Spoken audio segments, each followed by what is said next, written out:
we're off to a fantastic start with a plant cameo.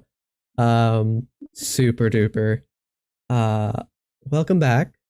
I am your Dungeon Master Maxwell, and I am joined by two of my players today. Our third is unfortunately having a power outage in California due to some storms. We have Ashley. Hello! Bienvenue! Some French. I'm and Ashley. I'm playing Electra.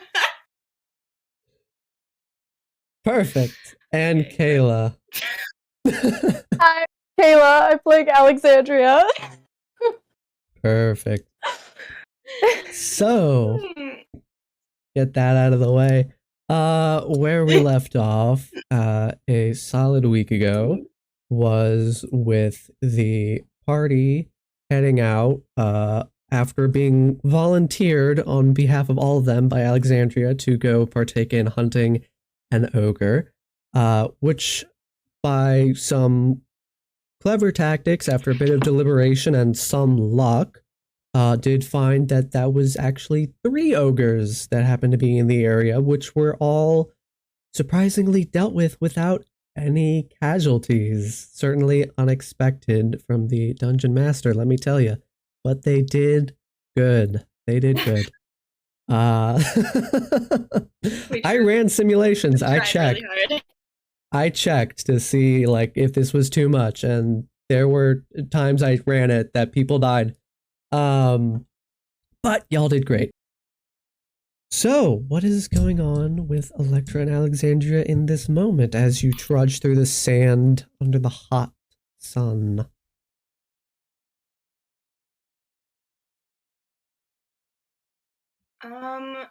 Is Alexandria walking with Electra? Do you think she would? Is Or she? would she be walking somewhere? She'd be walking with her. Yeah.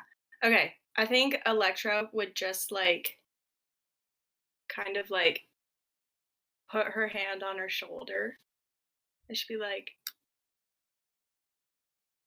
"Are you okay?"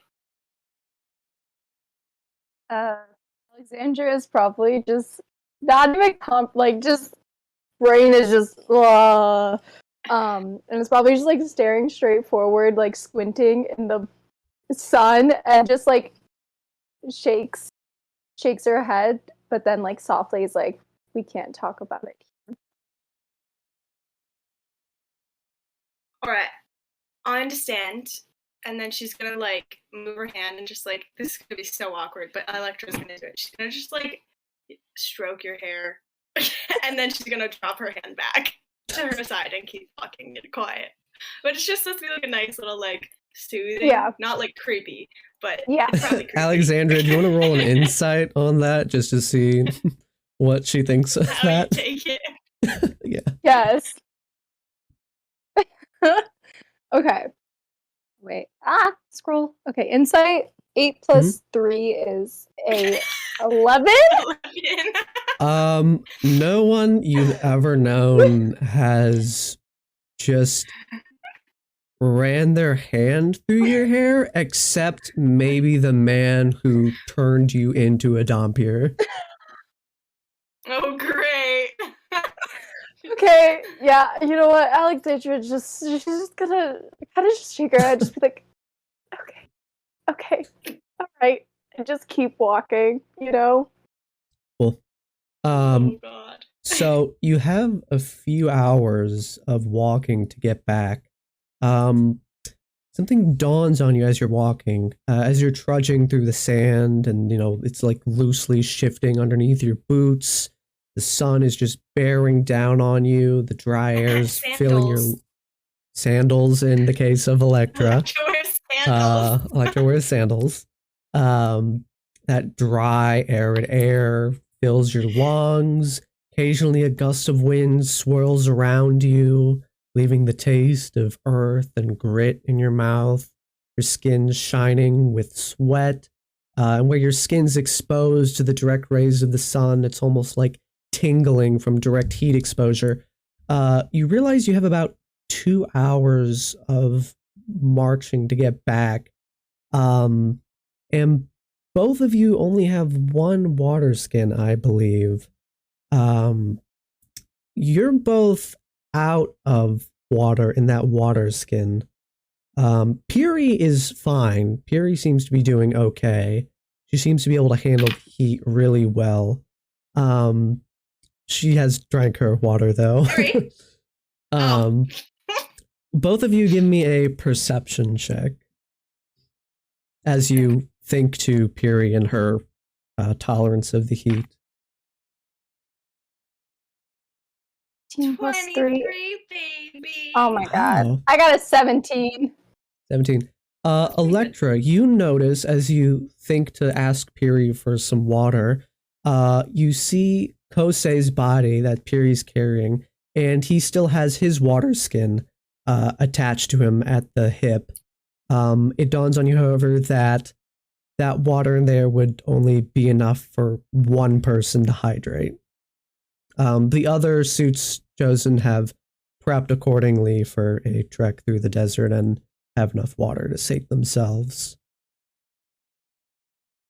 Oh, sorry. What time of day is it? Because I believe it was morning when we went out, right? Yep. It's around noon, 1 o'clock at this point. I also forgot to take one off of that perception check, so it would have been 20. That's fine. It was just to see you got the higher perception check. I'm stressed out. Okay. And so is Alexandria, actually. I'm going to throw that out there that we did talk about that, and a monster in the cave was a stressful experience, so that's one stress point for Oh my god. Alexandria. Okay, so wait, so for what checks do I need to, for all checks All of right them. now until it's just minus Every 1? single check. Yep. Until you get 24 hours Nice. of All right. like not intense things You know happening. what would be a great idea? While Puri's away, we should have a really nice, relaxing spa day. Oh my god. Yes, please. What a great idea! And just wake up so refreshed when Puri gets back. Okay. Alexandria, there's no water in my water bin. Do you have some? Alexandria probably checks. No. That fella who passed away.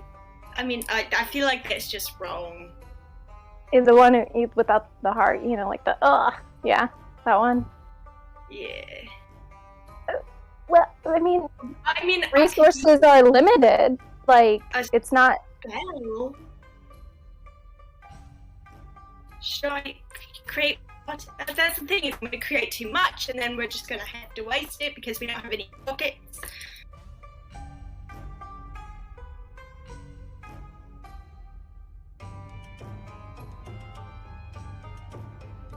She has an idea. Tell me. It's very bad because could blood take the place of water for Alexandria, at least to get back? Like, I will say that, yeah, blood does sate Alexandria, so that certainly would work. Because Jose has blood and a water, and so you get the water skin, and I get the remaining blood in his body. Humane way of taking someone's blood, or is it just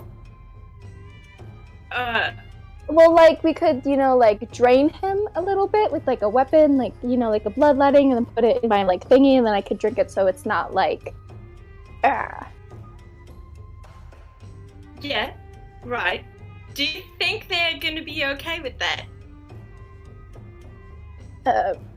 Probably not. How much blood do you need? That's a good question. You essentially, because for water, the amount that would be needed, essentially the amount of water in a water skin is 4 pints. I'd say for blood, you'd probably only need 1 or 2 pints of blood, for the sake of hydration. You know what is a better idea? I could donate some blood. No, Because absolutely. a regular person has like 10 pints of blood. And like we did this thing in Arcadia where like when people were really sick, you would actually donate blood to them. And it only takes 1 pint of blood. And if you only need 1 pint, I can help you out. Because it wouldn't kill me. But that's your blood, and I promised you that I would never. Well, I mean, you don't have to bite me. But like, I just, it's. What would happen if we like Alexandria didn't drink blood? Like, what would happen if like she just was like, "Nah, I'm gonna tough this out until we get back"? Would Alexandria like die? No, what would the no. So essentially, the dilemma you're facing here is that just whoever does not drink or hydrate themselves on the march back, you have about 2 hours left, would just make 2 constitution checks, 1 for each hour, and if you failed one of them, you'd suffer from 1 point of exhaustion. Right. What about, and sorry, you said his water skin is full, so that would be 4 pints. Mm-hmm. Well, alright, if you don't want my blood, even though it's like radiant blood, like I'm sure this is going to be the cleanest blood you've ever had. Alright, we could give me an intelligence check. If it's actually that good. No, that's unrelated to. I got a 9 for intelligence. 9. On the topic of water, you think that the amount of water there would not be enough to hydrate both of you. You still could split it, but you'd still both end up making at least one constitution check. But I will say that check is not too dramatic. And as you think about your blood, you're like, well, you certainly a very disease-free blood. Exactly. Well, I say we split it because it's not fair to one of us to get something. And if you decide you want to try to drain his blood a little bit, I can distract people.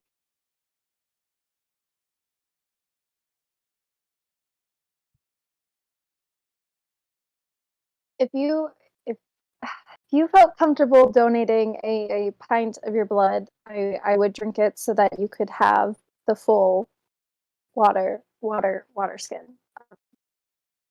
Alexandria like looks down at the sand and like brushes like dust out of her eyes. Oh. Electra's not even gonna say anything. She's gonna take your water skin, and then she's going to just a little cut on her wrist. A little cut. Little cut. And it's definitely not going to fill the whole water skin because that would kill her. So certainly, give me a medicine check. When she starts to feel a little unhealthy, she'll stop. Oh my god! Well, that is a 9. A 9. It's not clean. It's not. It's clean. Not clean.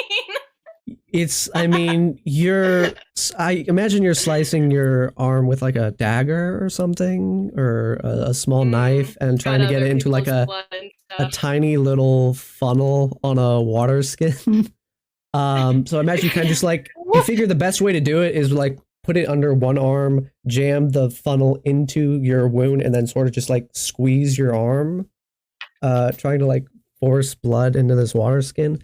A fair amount of it spills though, so it definitely more than 1 pint. It's not clean. You get the job done, but you're certainly a little woozy, and you can mark off like 1 slashing damage. Oh my god! Okay. Oh my god! Are you okay, Alexander? Wait, did the group see this happen? Excellent question. If we're at the back, I assume she would try to like keep it, but again, like she's not very good. No one notices this. No one sees it. Oh, there we go. Oh, okay. All right. So she's just gonna hand back this like quarter, maybe half filled water skin, just be like, take it. Thank you. Alexandria says it just, yeah. And she's gonna walk straight over to, oh, you know what? She's gonna try and like very, not like sneaking, because obviously Puri's gonna recognize what she's doing, but she doesn't want to like get the blades to notice that she's gonna take Kose's water skin. Okay. Ooh, wait, I have a cantrip now. I have shape water. Can I like flow the water into my water skin without it being too noticeable? If you A, open the water skin, and B, think that opening the water skin on Kose's body, making the water fly through the air into your water skin, would be more stealthy than just taking the water skin, 100%. I think she could do it. So I think she's gonna like walk up beside Piri and like flick the lid open. Piri 100% has no qualms with any of this. Yeah, I was gonna say it doesn't matter if Piri knows.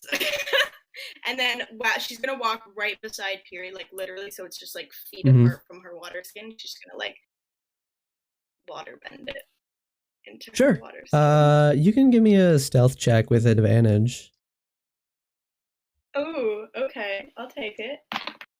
Okay. They already did so bad on perception. Okay. Well, that's gonna be flat 10. God. Akem casts a glance back and notices something but doesn't say anything. Cool. All right. I'm gonna drink some water and hopefully feel a little less woozy. You definitely feel a bit better drinking some water. First hour goes by trudging through the sand. Second hour goes by uneventful, just hot, dry, arid. Might be at risk for sunburn for Alexandria. She's a little pale, but you're doing okay. You march your way back. You get to the sort of end of the canyon wall where it curves in, and that's where the sort of suits chosen are. And as you're marching in, the blades in front give a sort of signal to the suits chosen out front, as some of the women and children and men out tending the crops. There's at least one shaper out there, which is something you realize now is that probably the only way they can grow any crops out here is with the assistance of shapers, which maybe at least Electra would recognize would be some form of druid.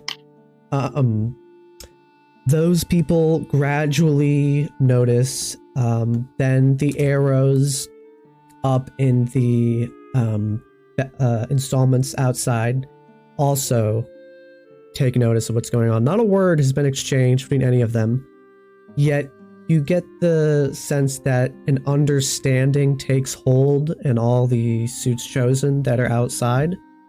And they all make a similar gesture where they put one hand over their heart and bow their head in sort of a solemn mourning as everyone marches up to the entrance of the siege. When you get to the entrance, Akem turns towards Piri and says, "Please, come with me. We are going to take Jose's body to the sanctified room." And Piri nods, and Akem and Piri take off. One of the other blades turns to face you, says, "We should probably get the demo, the Hira, the Herald, and let them know how these went.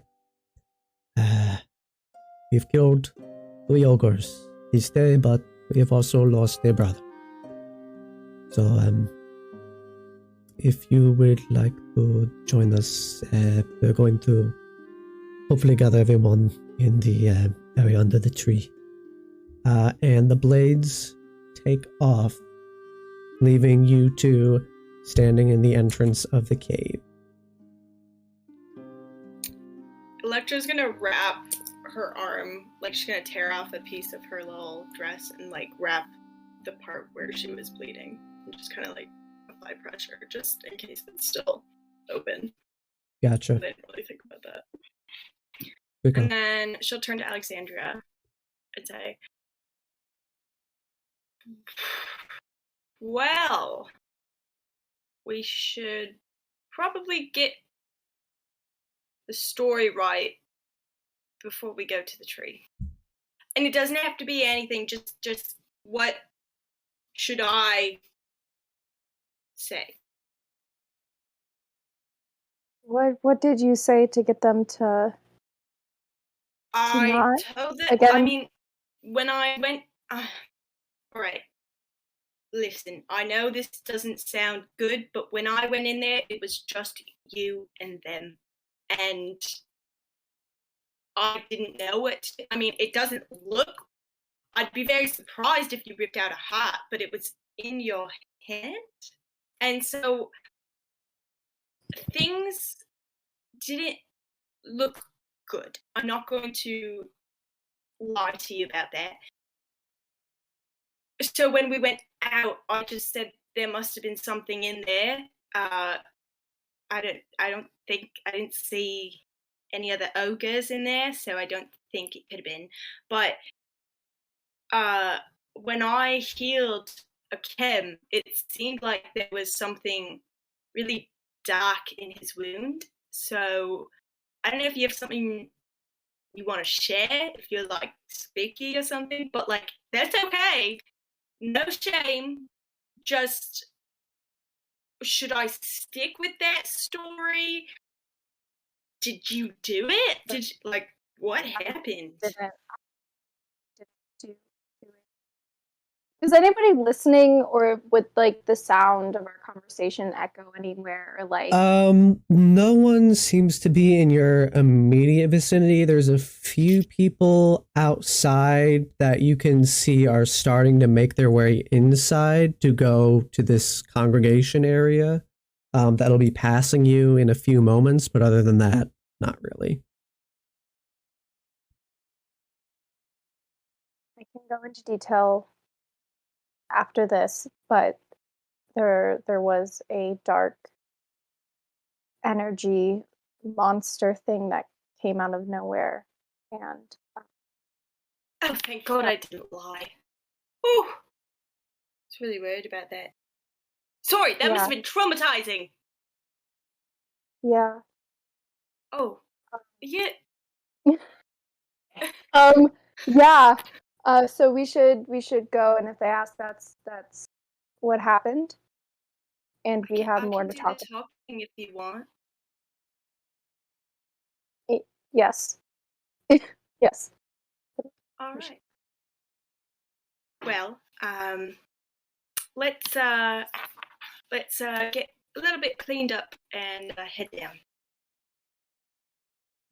And Okay. I think Electra's just gonna like make sure she doesn't have sand and blood and ogre guts all over her before she goes to the tree. Are you doing this like in the entryway, or are you like heading back to your quarters and then heading to the... Probably if we have time to go to our quarters. Yeah, do we if have not, time? She'll just do it as she's walking.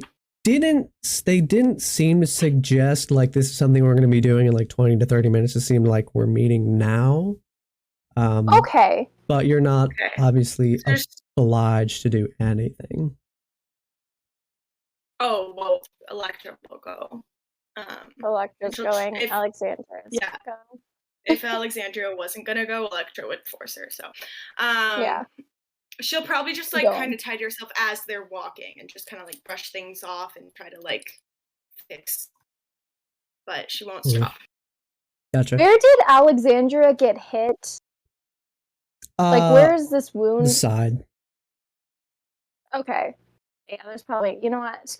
Yeah, Alexandria's just, in all of her gory glory, is just good. Electra is definitely trying to fix up Alexandria as well. She's also just like, Yeah, it's not like you're bloody or anything. Certainly sore. You took a blunt instrument to the side, but you weren't like slashed or stabbed or anything. nice bruise. Okay. Yeah, for sure. Okay, so then there's no. Yeah. You wind your way through the tunnels and you step into the clearing where it looks like people have gathered very slowly. Just a handful, not the majority of suits chosen, but the longer there, sort of the more people trickle in to hear the news of this hunt. They mostly all know by now that Kosei is dead, but they still are gathered to hear exactly what went on, how it was, successful and whatnot. As you're walking up to this area, and then, there's a few tables scattered around this open area where, the sky is just peeking in through this ravine. Nazim nods to you as you walk in, and he goes and leans against a wall where he stands next to Panya. You look around, you see Mohar sits at a table next to Edfu, who is recovering from his injuries he sustained from the ogre. You see Ipuku, the elderly shaper. He stands with a gnarled stick, sort of leaning over it, casting a discerning gaze over all of you. He's got a snake coiled around his neck, sort of just lounging there. And you see the young woman Alexandria met, Merit, with the feathered fan, also sitting at a table in this area. And you both can give me an insight check if you'd like to give any direction towards what's going on with Merit. 18 Do plus I know 3 who is... that is? I don't think you've met Merit, no. Yeah, so I don't think she would cast a second glance. I got a 21. Incredible. You look over at Merit. She doesn't catch your glance, but judging by her body language and facial expression, she appears to be confused, upset, hurt, and there's a tinge of maybe disappointment in there too. Atemu Oh my god. arrives with Nahida. And as they arrive, they stand under this gnarled tree. Piri comes back with Akem hobbling at her side. Atemu speaks. I take it the hunt was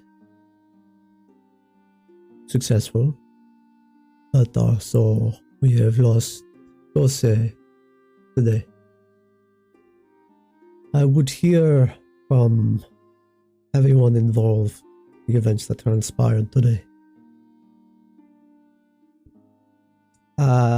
Akem glances over at Alexandria, glances at Electra. He doesn't say anything. One of the other blades that was there gives a brief recount of the actual battle, and, you know, sort of how they engaged the ogre, the fact that there were actually 3 of them, that the first one seemed to go down without much of a struggle. The second one landed a few blows, mentions that Electra healed her, and that sort of summarizes that. Then this blade says, and that is about all I can say, because at this point, Jose was still alive, Akem was uninjured, until they went in that cave and followed her in. So, we will let them talk now. Electra will, like, nod to... Was that Bella? Yeah, Bella. Yeah. Okay, so she'll, like, nod as in, like, I know this is hard kind of thing, like one of those kind of nods, and then, like, she'll step forward, like, in front of where, like, her and Alexandria were probably standing or whatever, and she'll turn and she'll kind of go, after the ogres were dealt with, my companion Alexandria went into the cats to ensure that there were no more threats. Akem and Kose followed after her shortly, just to ensure that everything was safe. Shortly thereafter, I heard terrible screamings coming from inside, and I ran in to find Alexandria and Akem in the cave with Kose, unfortunately, passed away. And there was a beast that had killed them, but it was just too terrible for us to fight and too dangerous, so we just got Piri to carry Akem and got carried Kose, and we helped Akem out as quickly as we could. It was a terrible loss. Nahira speaks up. She crosses her arms and says, "Terrible beast in the cave, you say? Dangerous enough to render Akem in the state you say he was, in addition to killing Kose rather effortlessly, it sounds. But yet you were able to recover Kose's body and all make it out of the cave. How is it this occurred without the beast following you or attacking further? What transpired in the cave that ensured your safe passage out of this den?" Well, as you can see, my friend Alexandria was hit pretty hard in the arm, also by the beast. And when Piri and I got there, it was more of a go, go, go, get out, rather than a stop and try to fight or reason with it. We just wanted to keep as many people alive as we could. This does make sense to me, and it's not that we do not appreciate the fact that you have returned one of our dead to us, but in the face of danger, making an attempt to retrieve a corpse at the peril of your own life seems unwise for even the strong among us. I was raised to recognize everybody as worthy, and I personally believe that anyone who passes should be returned to those who love them. Give me a persuasion check. Hell yeah. Okay. Yes, you got this. Please, please, please, please, please, please, please. Okay. 18. Okay. All right. Nihira says, it sounds like you were raised with proper intentions, that you would revere the dead as we do.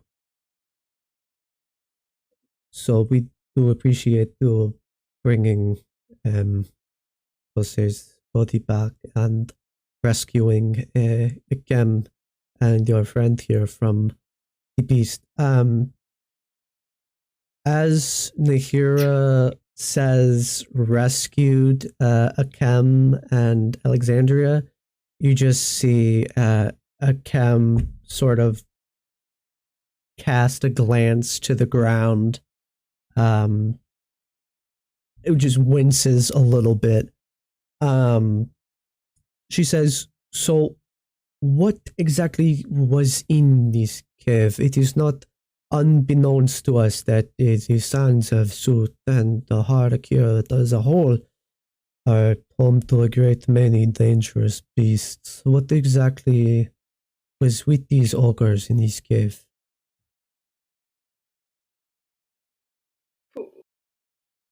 Electra's hand is gonna go to her falchion on her hip and just kind of like hold it for like spiritual. And she's gonna think hard and she's gonna say, it was a large beast and had dark eyes and massive But teeth. Alexandria puts a hand on her shoulder and like finally like kind of steps forward. He was like, I didn't get far. It was Alexandria like clears her throat. It was a monster of darkness. I assume it may have came deep from within the earth, and perhaps with the ogre's absence and from the sounds of the battle, it finally felt the need to rise up and come out. And go ahead. No, go ahead. No, Okay. you're. I was just gonna keep rambling. So like, whatever you want to As say. you say deep in the earth and a monster, you see a look of worry goes over Nahira's face. She says, the things that are banished so deep in the earth by the Pharaoh in ages past, they should not. That should not be. The evils of this place have long since been banished. But you say this was a being of darkness. It was. I suppose I meant more in the way that it came from the dark, not so much a creature of darkness, but it was dark in features, dark eyes, big teeth, more description versus literal darkness. And when I mean from deep in the earth, I mean underground and deep caverns and desert systems, perhaps. See. Electra's gonna rub the back of Alexandria's. Just like, Uh, I'm right beside you and you're doing great. Atemu turns to Akem and says, you're the only blade surviving who saw this creature, yes? Does this description match what you saw? See, Akem looks up from the ground, looks to Alexandria, looks to Electra. Alexandria looks very not mean at him. Like, normally she'd be glaring, but like genuinely like is not like that right now in this moment. I'd like to know. Electra grips the handle of her gold falchion like really tight. You can see her like knuckles are getting white. Akem looks back at Atamum and says, it was truly a monster in the cave. I did not see much before I was struck down, but it did strike terror into my heart. It is a miracle we all survived as we did. and then shifts his gaze back to the ground. Atamu looks up, ponders for a bit, looks around at all of you, and then he looks up to the actual suits chosen that have gathered here, and he says, "We all know that the Sons of Suit lay claim to man-beast, life and death. However, that does not change the fact that today our heart is heavy with loss. In such a short time, our brothers Kose and Akos and Sister Shaba walk the land of the dead now. May the strength of Suit lead them hastily to the field of reeds. We live on in their name, and blessed be Kose, for he returns his water to us, thus he lives on in our blood." You see the suits chosen in the area refrain with "he lives on in our blood." The hero steps forward, speaking to the crowd at large at this point, and says, "Pray for them, our departed brothers and sisters. But observe Suit's living will here in our very presence. We have lost 3 of our own today. Over the past such a short period of time, we have lost 3 of our own, but yet, look, people, before you. 3 warriors from other lands stand in our very presence. With their help, not only was 1 but 3 ogres sent to the Devourer this day. The blood toll of our fallen has been fulfilled. As matron and speaker for our people, I extend an invitation that I'm sure all of you here can get behind." You see a few people sort of get a look of recognition on their face as to what's going on. Akam does not seem super pleased with this recognition. Here continues, "I speak for our people in inviting you, Alexandria, Lecta, and Piri, to be reborn as chosen. Do not fear the haste with which life moves in this offer, for in the desert, death moves faster. We see you. We see your strength. To live is to survive.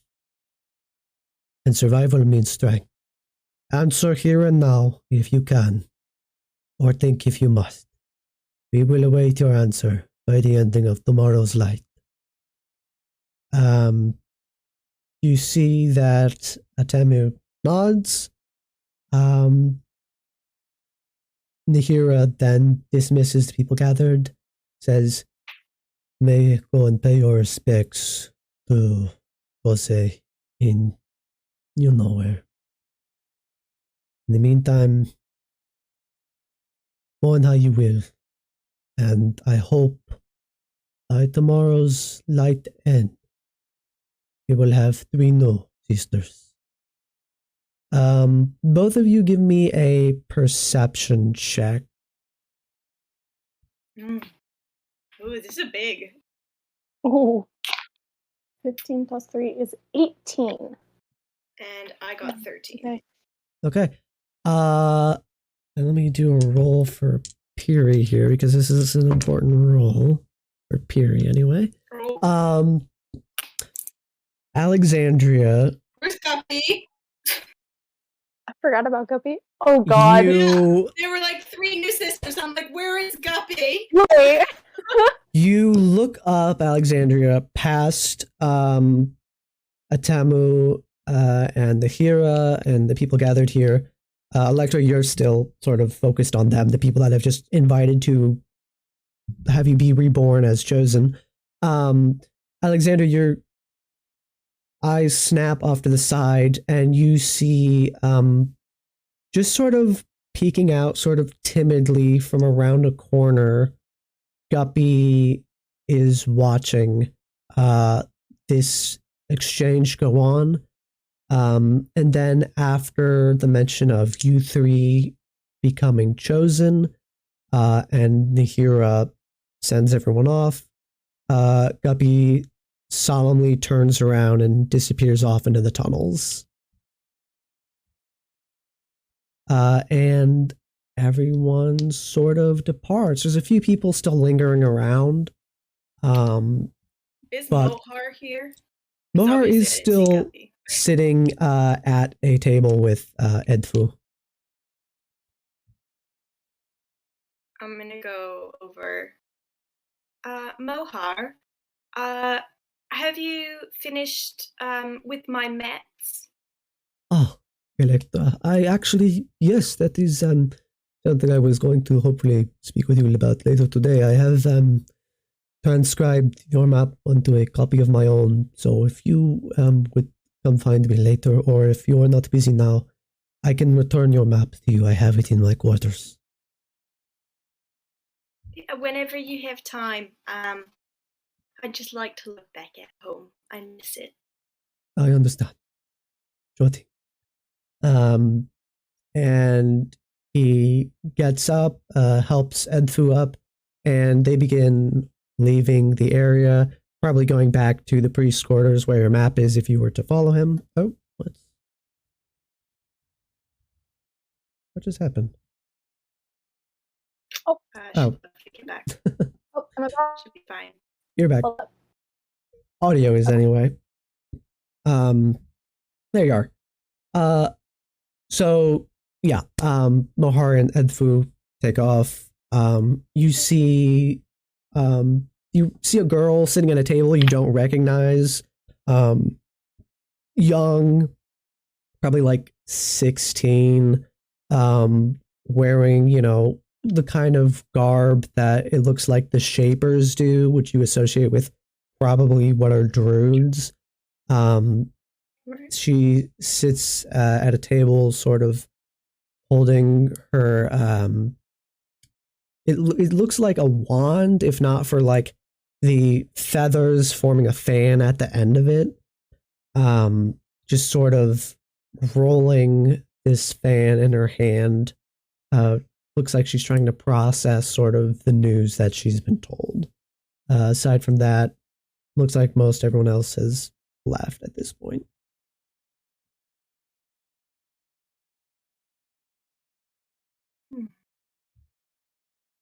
I'm gonna look at Alexandria and see where she's going. I think Alexandria wants to go back to the rooms. I think that's where Alexandria's gonna head next. Okay. I would like to go get my maps and then meet her back Sure. in the rooms.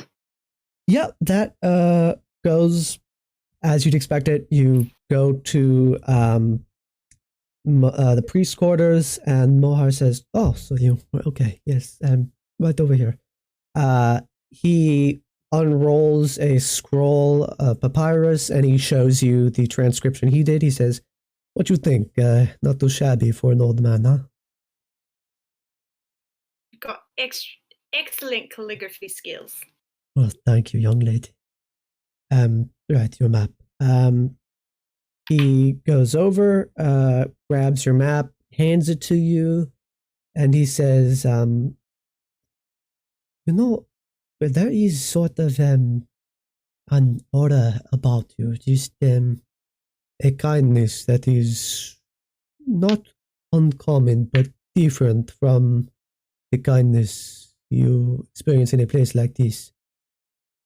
I don't know if anyone has mentioned it, and maybe I have, but forgotten in my age, but should you choose to be reborn as a chosen, it does not mean you would have to stay here, but you would be more than welcome to, and I know in my heart you would make an excellent speaker of Sut.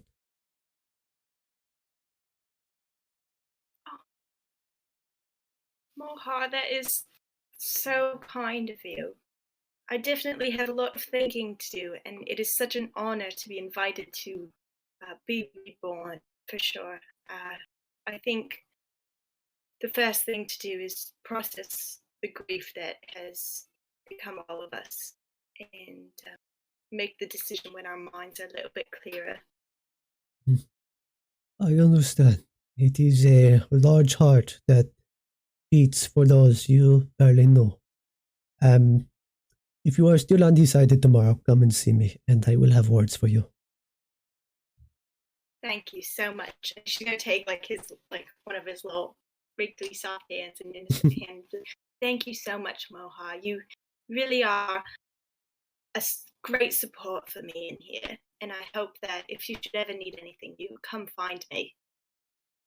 He bows deeply and gives you a little pat on the side of your face. He says, "Of course. I wish you well." Love him. Okay, and then I'll sort of nod and go back to my quarters. Really, I assume Alexandria is. Yeah, I love him. Alexandria, on your way back, you cross paths in the tunnel with Anha, and she sort of stands in the tunnel before you. She says, "Long day." Alexandria just nods. How are you holding up? It is not a frequent thing that people go to fight beasts like ogres and live to tell the tale. That wasn't the scary part. Beasts and monsters are fun. In the end, they're oftentimes the same. This is something I understand, for sure. I would speak to you and your companions tonight regarding your desire to go to Mohar. If this is desirable, come find me and we will speak. Hey. She nods and walks past you. At this point, you get back to your quarters. A few moments pass, and Electra also arrives. Guppy is not here, by the way, in the quarters.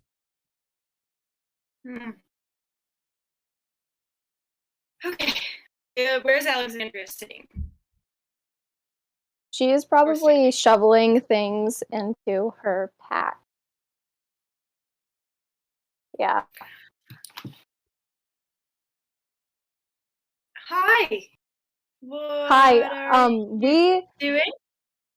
Alexandria drops. Imagine all of her stuff is over, everything's laid out to be it's about to be packed up and stuff like that. And she just turns to Electra. We need to go. Why? I don't feel safe here. I don't think we should stay here. I think we're not going to get answers here. We need to go. Okay, here. And she's gonna try to take your arms and get you to sit across from her on her bed and Alexandria does. It's very, very stiff, but all right. And then she's gonna take your hands in her hands. Again, super. It's the duality, man. I love it. The person who has had no affection their entire life versus the person who has way too much. Alexandria's what? All right. Start from the beginning. Just tell me everything. I went into the cave trying to collect the remains and anything that was left behind and items to give back, and then they came in and they started talking and it was fine and I handed the stuff off, and then they started the conversation shifted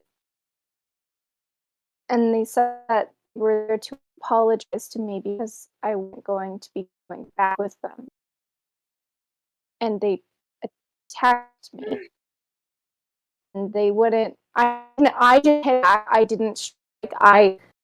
I tried to reason with them. They wouldn't listen to me, and then there was just this darkness that exploded. And remember that one voice that I thought was Suit? Yeah. Well, this dark energy just showed up out of nowhere. Okay, and it tore Kosei's heart out of his body, just tore it out, and then threw it at me. And then this energy it started talking, and I don't know if it was a god, because in Barovia, religion was just something people did to feel better, to feel safer at night. And it wasn't a big part of life, to combat the darkness of Barovia. And so I don't know what it was, but I tried to reason, but this thing, it killed them, or I thought it killed both of them. And it said that it was protecting me and that I owed it, and that next time it wouldn't step in, that they wouldn't. This is why I had to be strong and drink blood. And earlier I thought it was soup, but then I asked again and they wouldn't confirm their identity. I don't even know if it was a god, it was a suit, or what it was. And it just vanished. And then you and Piri were there, and that's it. Okay. And do you not feel safe because of a chem or because of the monster? Of both. This place is just, it's not right. I feel like if we stay here, we're just going to be trapped in this endless cycle. And I don't feel like we can trust them. And maybe that's just because of what just happened. But I know I have been lured into a false sense of security. But some of these people are capable of very bad things, and I don't feel safe here anymore. I understand. Okay. Do you... Do you want to see if we can get someone to take us to Muha? I think that makes the most sense, because I think we're going to be able to find the answers to here, and the jewel and everything with that. Do you think... Would you consider going through the rebirth ceremony if that's going to help us get out? Does ceremony entail? Because you said rebirth, and to me that sounds like death, and I don't know how these things work. I mean, if I'm being completely candid, I'm not super keen on becoming a chosen suit. Now, don't tell people that, because they're probably going to hand after me. But I am very devoted to my father and what we, put forth and what we represent and what we protect. And I have respect for suit, though I'm not sure how loyal I would consider myself at this point. I definitely want to do some thinking. I might try to talk to Moha tomorrow and see if I can get any information on the ceremony. My only thing is, I don't know if we would survive out there on our own. I worry that we will need inner assistance. I was also going to see if I could go find Nazim and see what his understanding. I mean, I know it's a little bit of more of an outside, but just to see the significance of it and asking questions without raising any red flags. Absolutely. On my end. I think that's a great idea. Sorry, DM, what time of day is it now? It is about 3 p.m. Okay. And they said tomorrow at sunset would be when we need to give our answer? Yep. Who did we? What? What was her name? I forgot that we need to talk about going to Muhar. Anha. Anna? Was it Anna? Wait, say it one more time. Anha. Anha. Okay. Hate not having my notes. Okay. And she just Anha spoke to you a stopped few me. moments ago. Yep. Yeah, stopped me in the hallway and said that we should speak to her tonight, perhaps, if we were still interested in going to Muhar. All right. I think that. Hold on. Where's Piri and Guppy?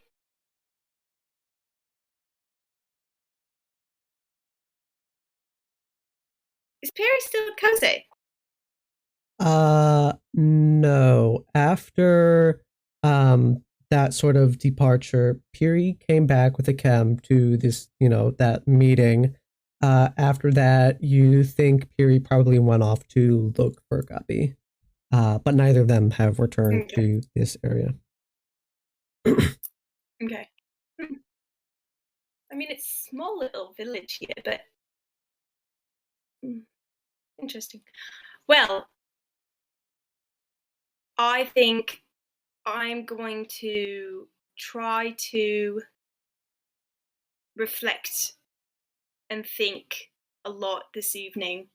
Maybe we can find Anha this evening too.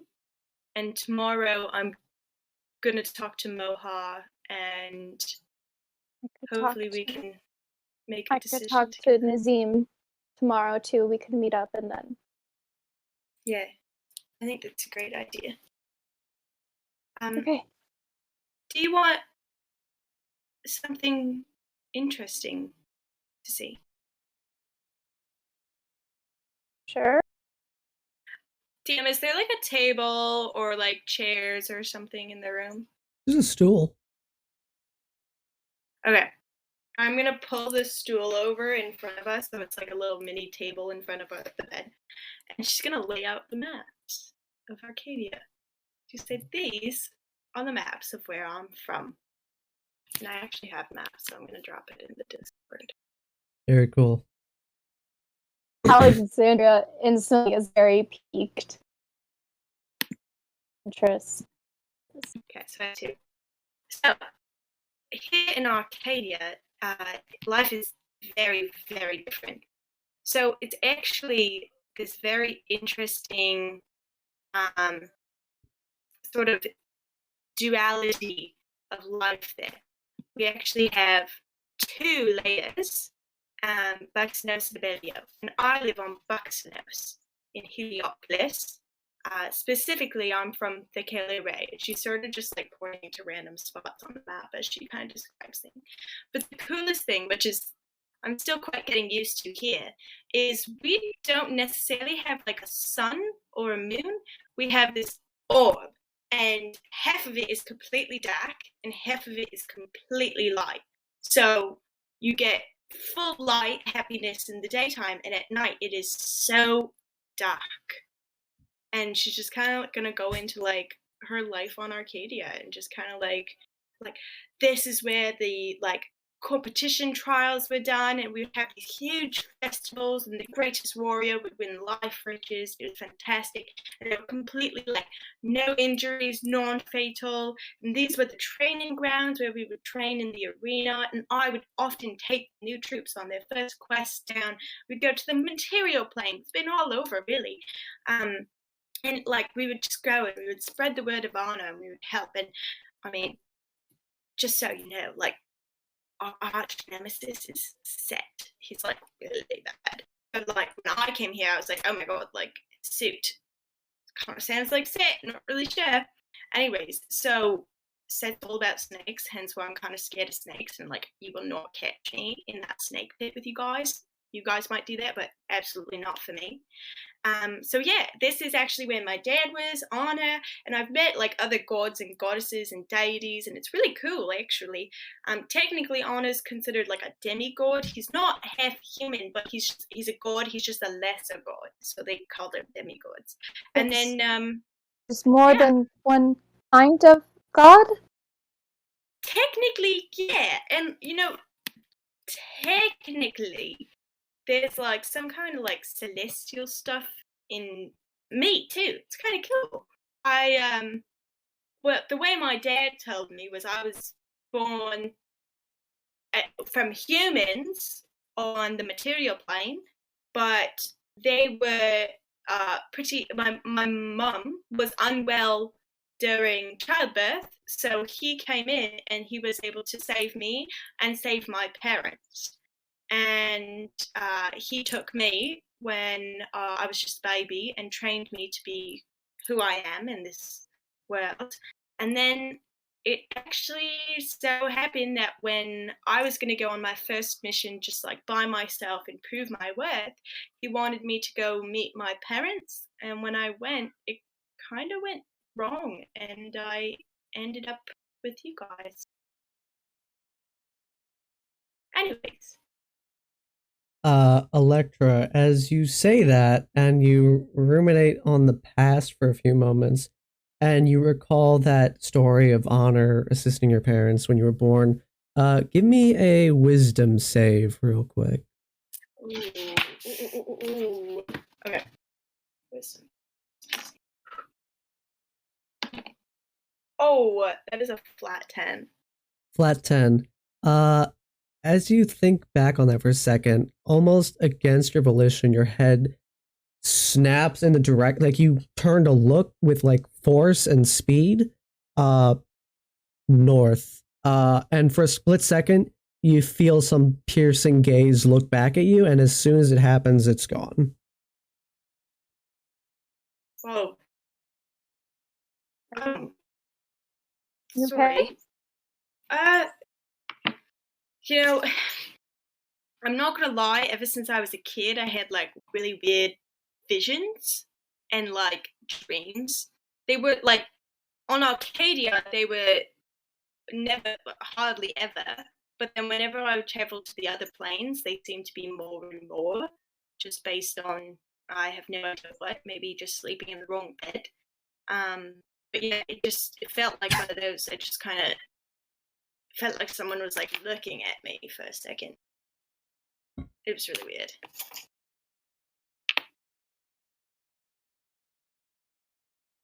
I don't think there's anyone in here.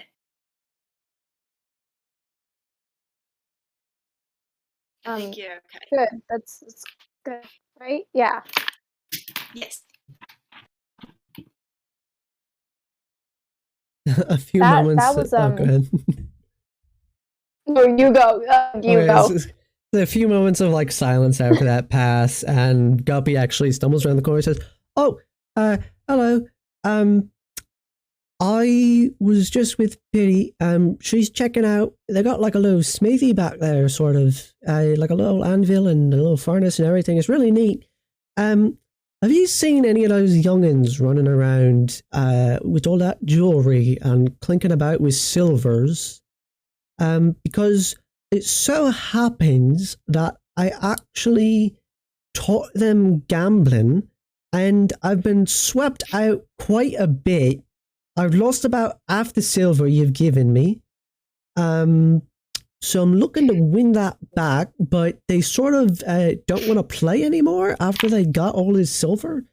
I don't think the adults are super pleased that I've introduced gambling to the children here. It doesn't surprise me, I suppose. I should have thought about that before. Religious folk and gambling don't usually go hand in hand.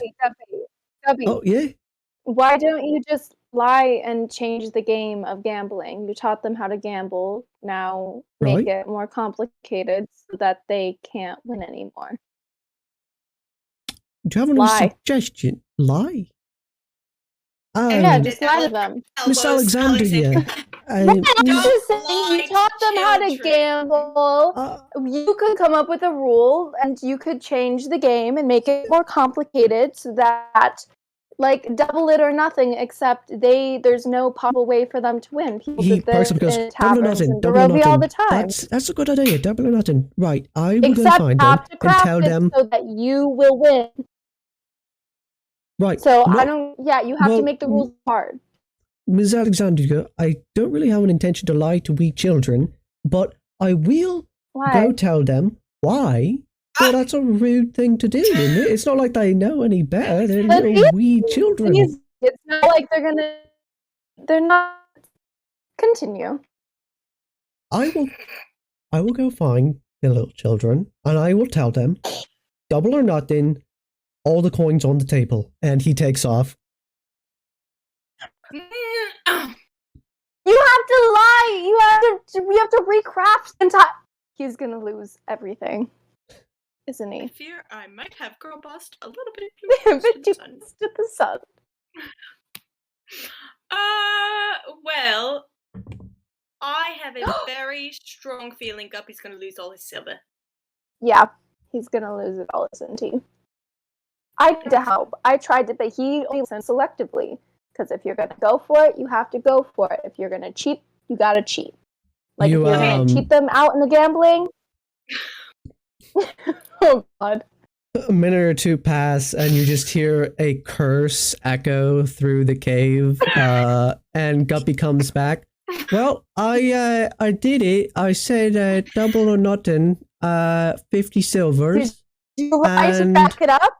Did you lie to back it I up? told you I wouldn't Did lie you to reshape the children. game? Come up with Well, your the own game, rules? it's hard to Then why would you reshape the double game. it? Of the rules of the game were they pick up a pebble or two or three, and the game is you guess if they have an even or an odd number of pebbles. So I said, all right, I'm gonna pick up these pebbles and 50 silver if you guess it right, and if you guess it wrong, I get all the silvers back. And they guessed it right, so they have all the silver. You cheat. How, You should have how lied. would you If cheat they said three and you that had game? It's three, pretty you would say you had simple. one.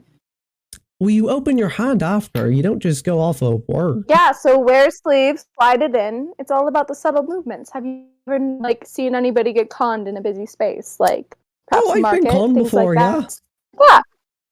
So now you have to con the children back. I just don't think that's within my capabilities, if I'm going to be honest with you. Well, Guppy, then don't come crying to us about not having silver when you did not listen to my advice to win it back. I listened to your advice. You said double or nothing, and I pretty quickly attempted to double or I nothing. did double or nothing if you lied so that it would work, because otherwise it wouldn't work. You're on a slippery slope there, Miss Alexandria. First you're lying to children. Who knows what comes next? That's what my mom said. Don't lie to people. Guppy. You gonna go? You gonna go? I'm not going to go swindle children. I'm going to go find Purdy. Sure, because what? That's probably a good idea. That's probably a good idea, and I don't want to hear anything more about this because I'm never gonna help you again with this. Okay, I'm never giving you advice ever again, ever. All right, fine. I will never ask Miss Alexandria for advice again. Electra, good day to you. And he turns around and heads off. Hi, Guppy. Oh God. Alexandria, what was that? That was so unnecessary. No, he didn't listen. No. You told him to lie. That is a bad thing. Did he teach kids to gamble? Yes. Is that a bad thing? Absolutely. But what you did was also not good. Too bad do not make I them good. didn't do anything. It was hypothetical. If you can't win a game, then change the rules so you can. It's not an hard concept. At least. Electra, give me an insight check after you. Yeah. Oh God. Oh no, it's really bad though. That's an 8. Ooh, an 8. What is with you in like 8, 10? You're joking around and sort of chuckling for a bit, but you're also serious about like not lying to children. But then like the glibness fades for just a moment, and the thought crosses your mind. The words Alexandria's using, talking about lying, changing the story, switching up the rules so you win, and you just think back to that cave for a moment before you snap back out of it and resume your conversation.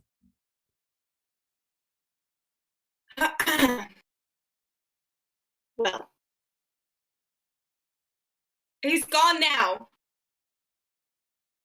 And so is the silver all of his money.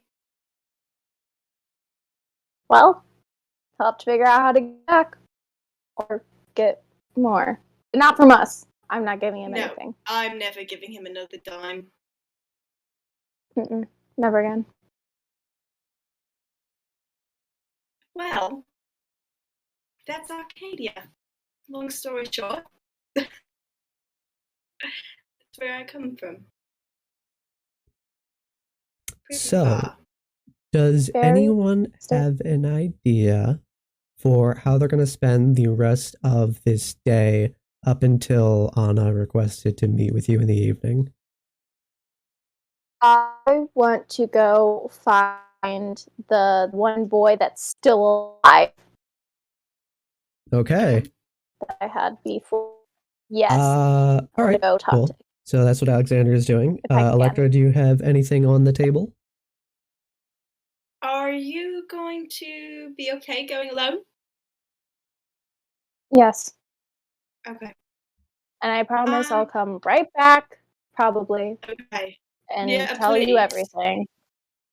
Well, okay, you don't have to do that. I just don't want. I mean, I anybody pinky, to I can try pinky and promise. stab you. This is a Barovian Oh, thing. I love Like, pinky. Oh, I've had you those. got pinky promises too? Well, it's kind of like an outsider thing, but I love it. Alexander's just like, okay, yeah, all right. I promise not to stab anyone or get stabbed, you know. Okay. As you're doing this pinky promise, one of the suits chosen, just like a commoner, variety of chosen, just sort of walks by heading to their, living area. They turn and look in, see you just like doing this pinky promise. Goes, I do not understand the customs of your people, but I look forward to learning them when you join us. Until then, carry on. I hope to figure out what that is eventually. Perchance, have you just pledged to wed each other? Oh, I wish.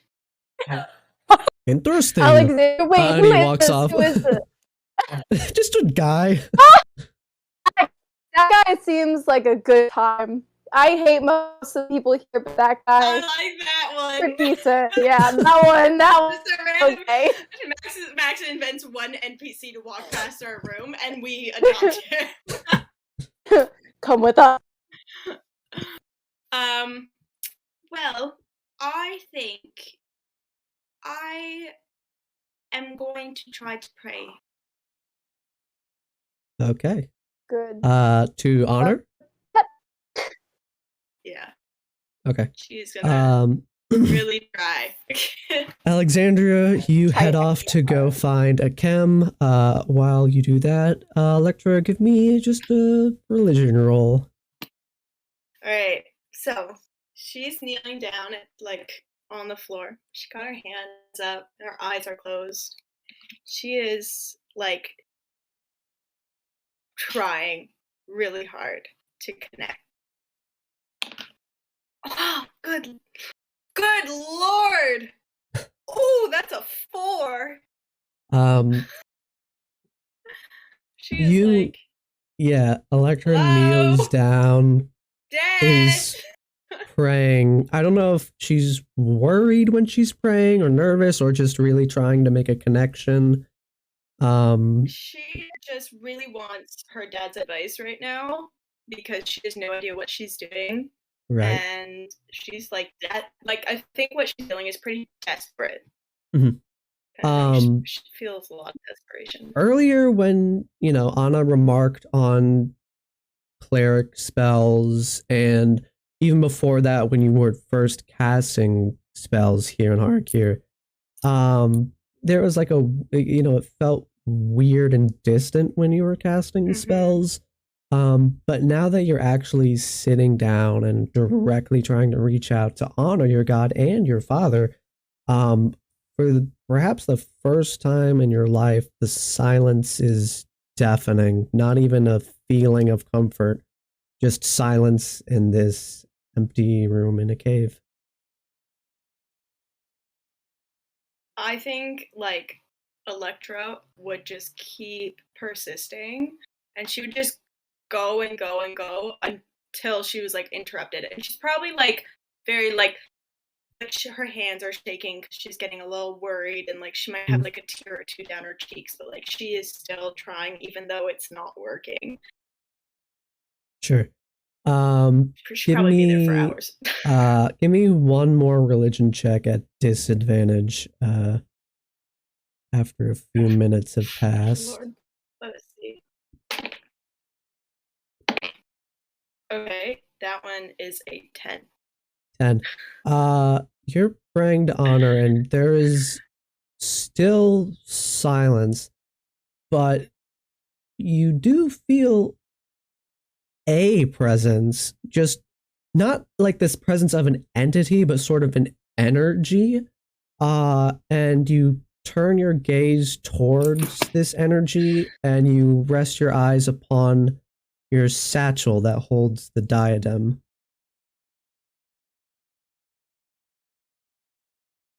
She, oh god, she looks at it. And now, oh my god, now she's feeling even more desperate. And she like, closes her eyes and she's like, Dad, please, Dad, I need you. Please, I'm like waiting. And she's just literally like so freaked out. Gotcha. Oh god, energy. Alexandria, you wander around for a little while before, maybe ask a few people about Akem, and you find him in the same room where you drank blood this morning, in that sort of ritual room with the two altars at either side of the giant scorpion statue. The man you drank blood from, his corpse is still there, although it looks like it's being prepared to be sent out and buried. It doesn't look like it's going to be mummified because it's not necessarily one of them, but it does look like it's going to be rendered in a state where it's intact and like semi-respectfully buried. The dead is the dead. And at the other altar on the left side of the scorpion statue, you see Kosei is laying out with a shawl draped over him, and Akem sort of has his hands crossed like this, and he has his forehead against his hands up against this altar. And are you entering quietly or making your presence known? Quiet, respectfully, like a little like sneaky, but like not completely. Like I want to be able to hear me, I don't want it to be like, intrusive. Gotcha. Does that make sense? Yeah. As you walk in, give me a perception check.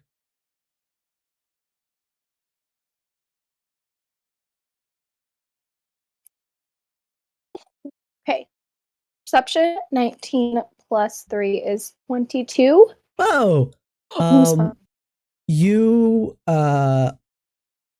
see him, it's him, and you see his back, sort of like his body like shaking, and you can tell he's weeping.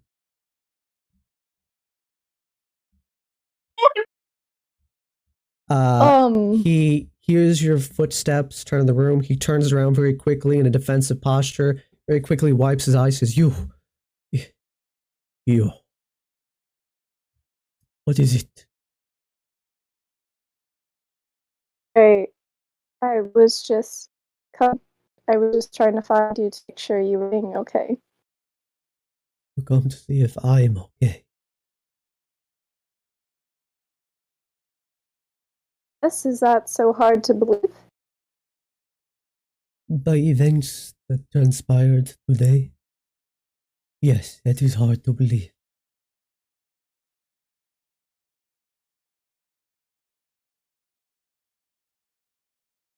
You that I'm that horrible, that monstrous. Earlier today, Elf, me and Jose, right? And he hushes his voice, tried to kill you. Let us make no misunderstanding about that. What intervened was a monster unlike any I had seen before. On it appears your behalf, as you were left unharmed. Unharmed? Unharmed. Did you not hear me screaming? Did you not hear me begging for that thing not to kill you?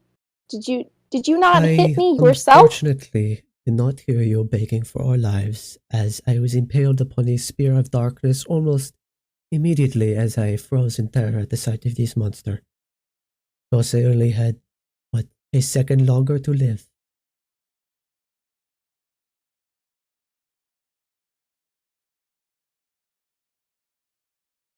Instantly, I'll have you know, there was no pain, no lasting fear, if that brings you any peace.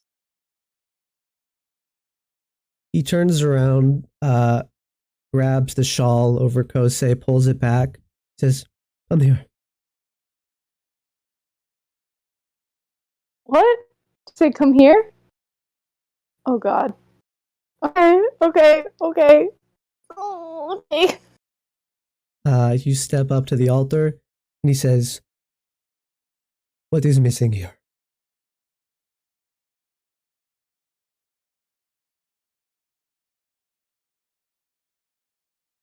Say, what is missing here? His heart. His heart. Do you know what is most important to entering the field of reeds at the end of the journey across the field, the land of the dead? It is your heart. Your heart is weighed against the tomes of the gods. How is Kosei to enter the field of reeds without a heart to be weighed? If he arrives at the scales of Al-Noor and is unfit for passage to the field of reeds, he will be cast to the devourer.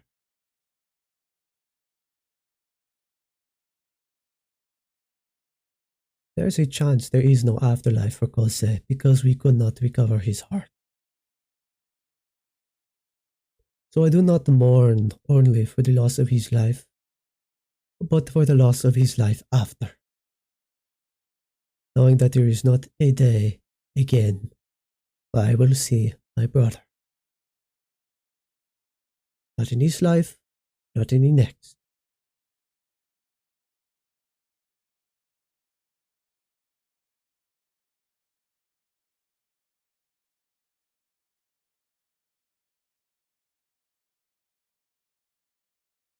I'm sorry. Alexandra looks at the ground. No, she doesn't look at the ground. She looks him in the eyes. Yeah.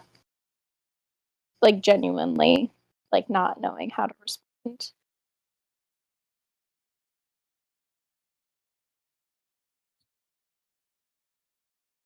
I don't know what make of you. You're different than the others that you travel with. They're from another place. All of you seem to be from places that are far beyond our understanding. You're different, I can tell. You drink blood. It is not a thing men do. It is a thing monsters do. So forgive me for trying to protect my people from what I thought to be a monster. Perhaps I was wrong. I saw a real monster today, and it was far scarier than you could ever be. And he puts the shawl back over his body.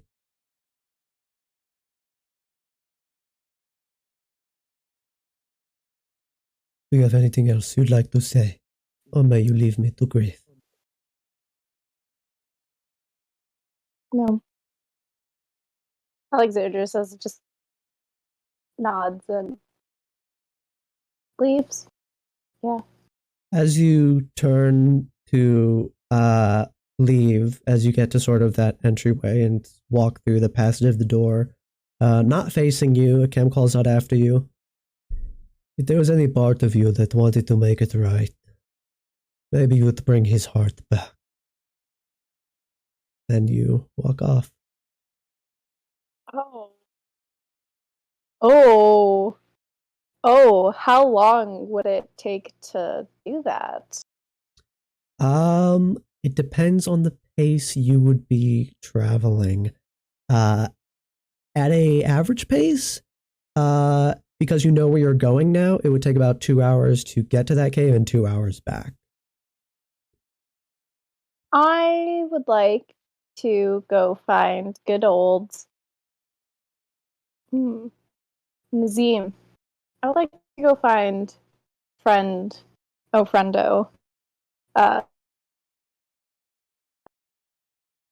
Okay.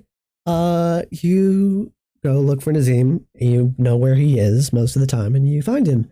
And you find him fletching some arrows. And he looks up at you and says, "Oh, Alexandria, what can I do for you? Oh, did that gadget I gave you, did you use it to fell an ogre?" I was shooting from an upward archer position, so I didn't get a chance, but I hope to use it. Soon? Understandable. It is a safe and wise decision. And I'm very the bow. Alexander says she looks down at like whatever he's doing. He holds up an arrow and just sort of like waves it. You fletch arrow before? Would I have? Yeah? Or did somebody Probably. take care of that? It's a skill that you probably have. Yeah, I was handy around the state and manor. Good. Yeah. It's a good skill to have. Say, it is a sad day, do not mistake that. But it is also a happy day. You have been extended an invitation to become a chosen of Sud. You may become a sister.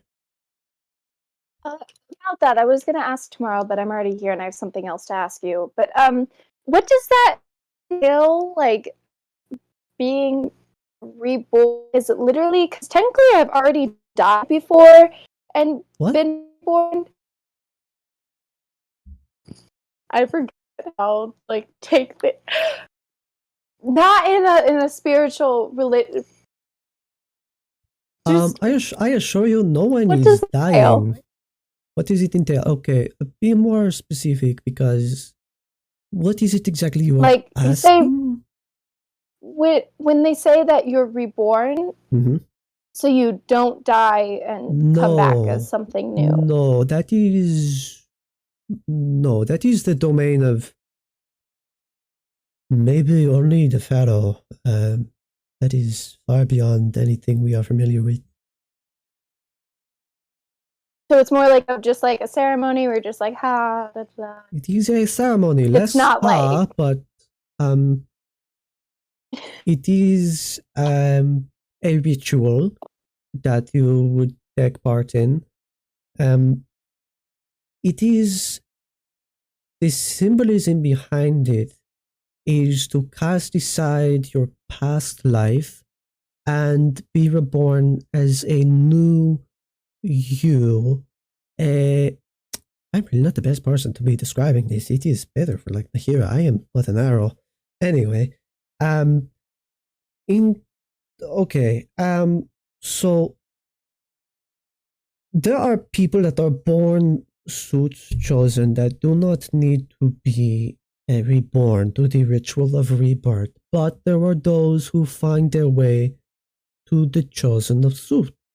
And those people, when they have proven themselves or they have become close enough like family, are often offered the invitation to be reborn. And essentially you would undertake a ritual under which you would let go of your past life and accept a new life as a chosen with a new family.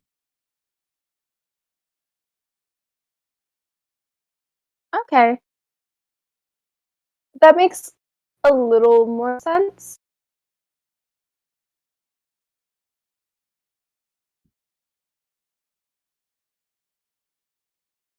Yeah, that actually makes sense. I think I'm just really, really relieved that it's not like like ritualistic, like we're gonna, and then you're like reborn.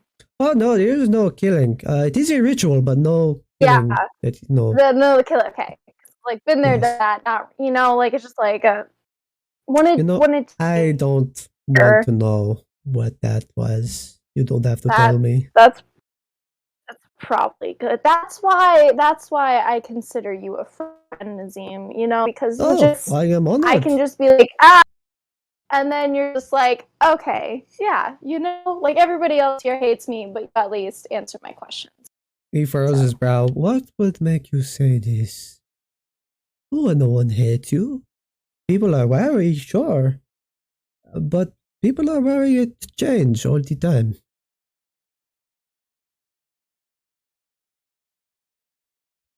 Alexandria probably, like, without thinking, like, kind of moves to Cradle Harbor where she was, like, nailed and just nods.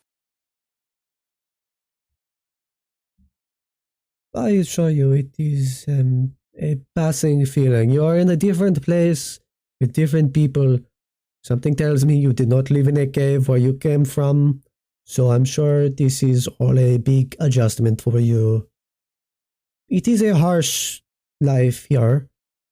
People can seem harsh when they live in a harsh place.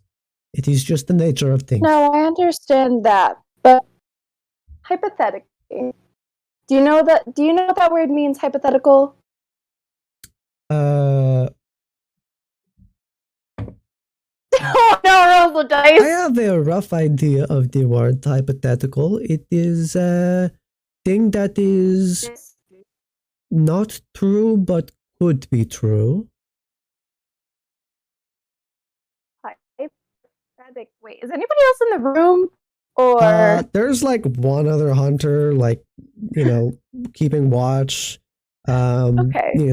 Who's just like walked up to go up to the barracks and like look outside. There's another arrow who's, just sort of in the corner whittling something. He seems lightly like paying attention to your conversation, but is sort of like he hears something about like hypothetical and just tunes out. I was saying, it'd be such a shame, not such a shame. It'd be so convenient if I had like some way to communicate telepathically. Anyway, okay, Alexander's gonna kind of leave and hold Nazim close to like whisper in his ear, even like that. Okay, wait a minute. I already told you I have a wife. No, that's not what this is. Okay, we're just friends. Oh, I am so sorry. I misread that encounter. Please continue. No, but hypothetically. Hypothetically, something is not true that could be true. What is it? Yeah, hypothetically, if I told you that someone did try to kill me that year, what would you say? Somebody tried to kill you, what? Hypothetically, if I said somebody tried to kill me and a monster intervened in a perfect moment and dealt with the person, what would you say? This could be a big mistake. He goes, that is an interesting situation that is not true but could be true. What was the question you were asking again? Repeat it for me one more time. Hypothetically, if somebody did try to kill me that lived under this roof, okay, but we weren't able to save him from a monster, okay, like, what would you say? Are you asking? Okay, someone tried to kill you hypothetically, and then they died, and you could not save them? No, not save them, but I couldn't save them. And so, like, why would you want to save someone bad, who is right? trying Or, like, to kill you? Oh, hypothetical because they were chosen. I see. Well, Well, it is not an uncommon, I mean, it is rare, but chosen on occasion will fight to the death. Usually only warder, though. The succession of warder is when a blade or a glory believes that the warder is not leading the chosen in a way that is most beneficial to the chosen. They may step up and challenge the warder in a fight to the death. but I don't know if they were like a chosen. Like, I wasn't really sure where he stood, and he's dead now, and I have a chance to make sure he passes peacefully into the afterlife. But like, hypothetically, if he tried to kill me but didn't get a deserving death, like, what should I go get his heart from a cave, or should I just not? Because I feel really guilty because he tried to kill me, but like, he also was a victim of a monster, and so like, he didn't deserve to die like that, and like, he something like clicks in his mind, and he looks at you and goes, "You're talking about Gose." hypothetically, this Hypothetically, could have we've been been called. talking for a minute now with a lot of detailed questions. And the question, should I feel guilty if somebody tried to kill me, but now I have a chance to get their heart to make sure they pass peacefully? But I did, like, morally,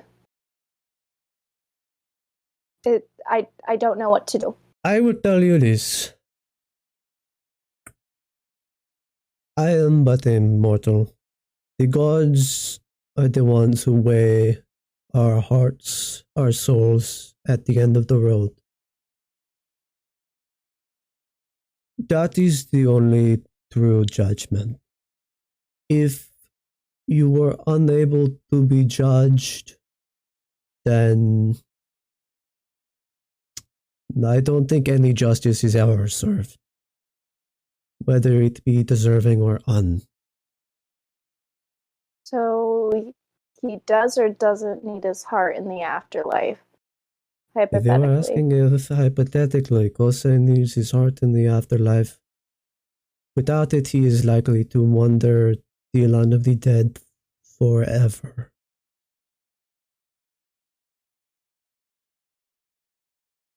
Oh, I don't know if Electra's gonna like this. Oh, okay. Okay, I need to go find my friend. You cannot say anything because we're friends, right? We're buddies. We are It's friends. dealt with. Nothing. There's no here. But if I needed to refill my canteen because I go run into the dirt a second for like 4 hours. You want to go refill your water Where skin? would I? Yeah. Well, do you remember where we deposited the urn of blood into the basin by the pool of water? That is where our water is. I just go back there. Am I allowed to take a? You would need Okay. to ask a shaper. I think Meredith is running around somewhere. I think she's probably in there right now. It hates me. She does not like you. She does not Okay. like you. Yeah, I know. But Okay. you know what? Okay, there's And one as long as person I that have does one not like you. body. Yes, you have one body. It's Who? me. Yeah, your buddy. Okay.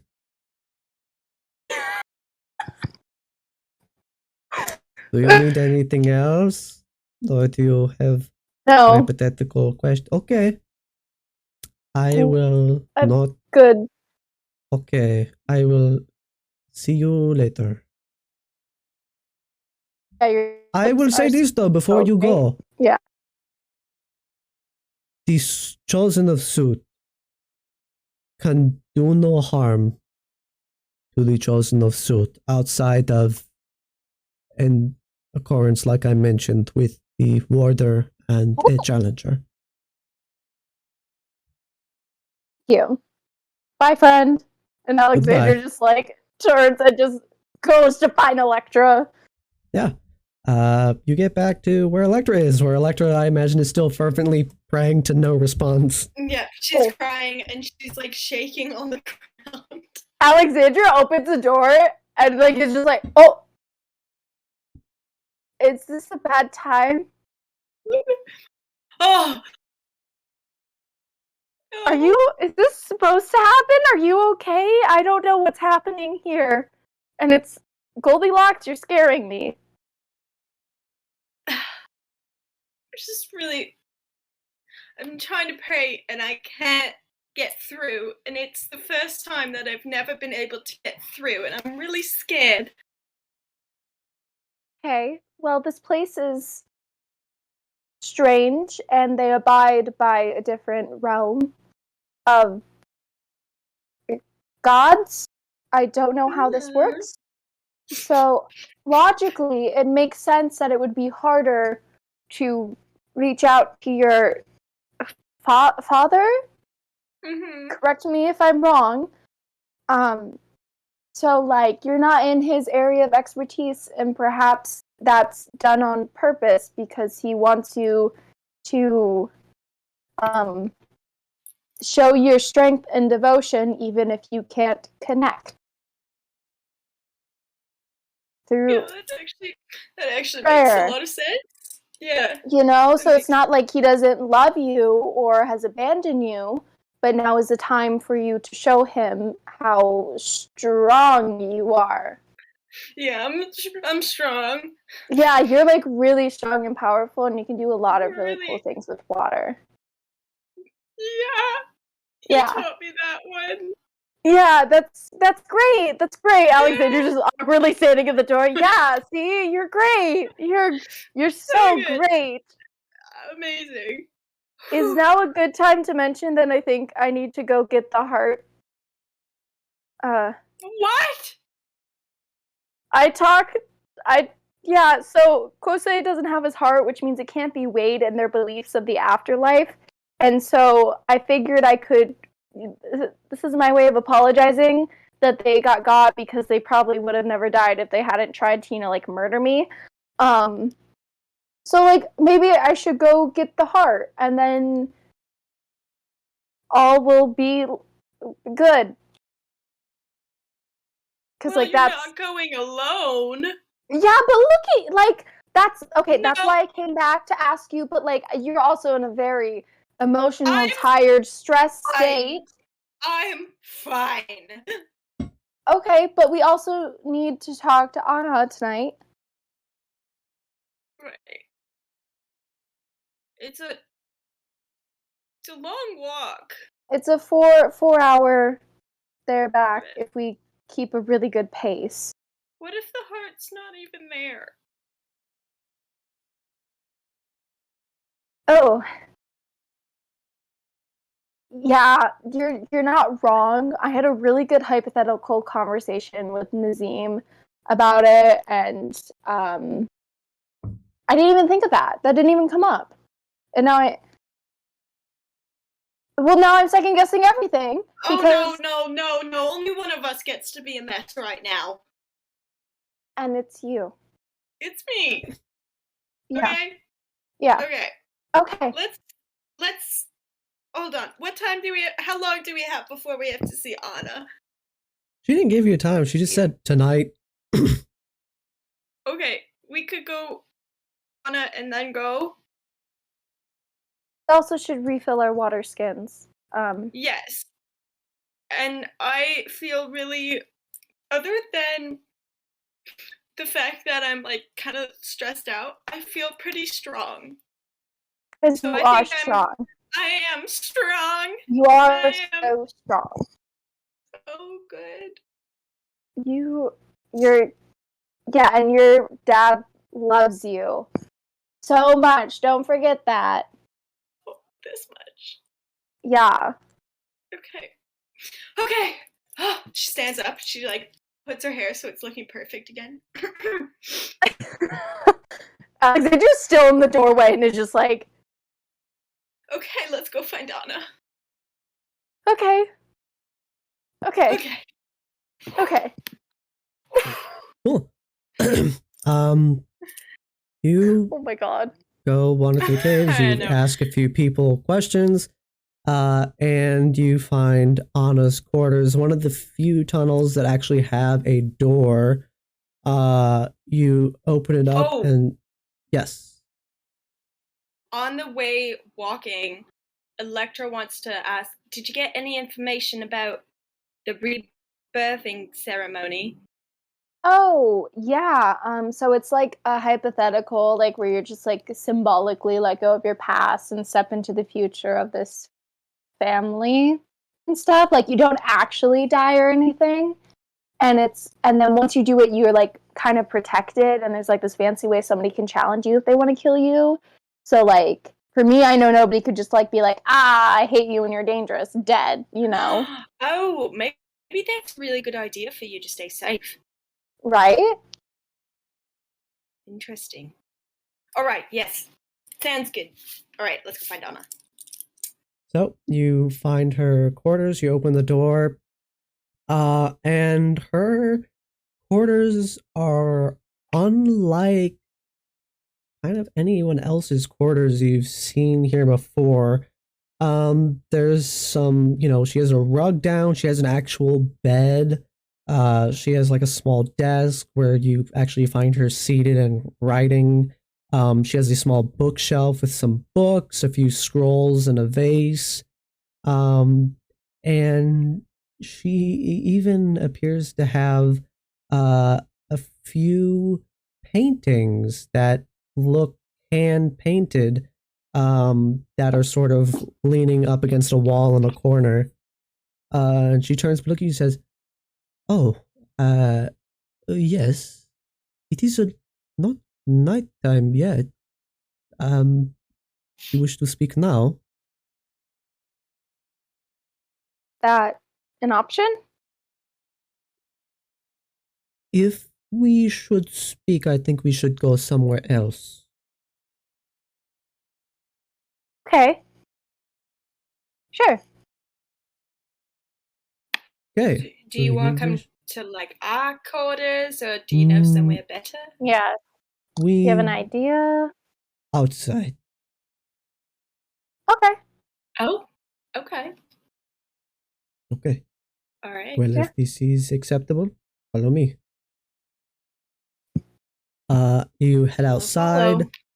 You walk past people that are kind of milling about outside. You walk for about 10 minutes away from the siege.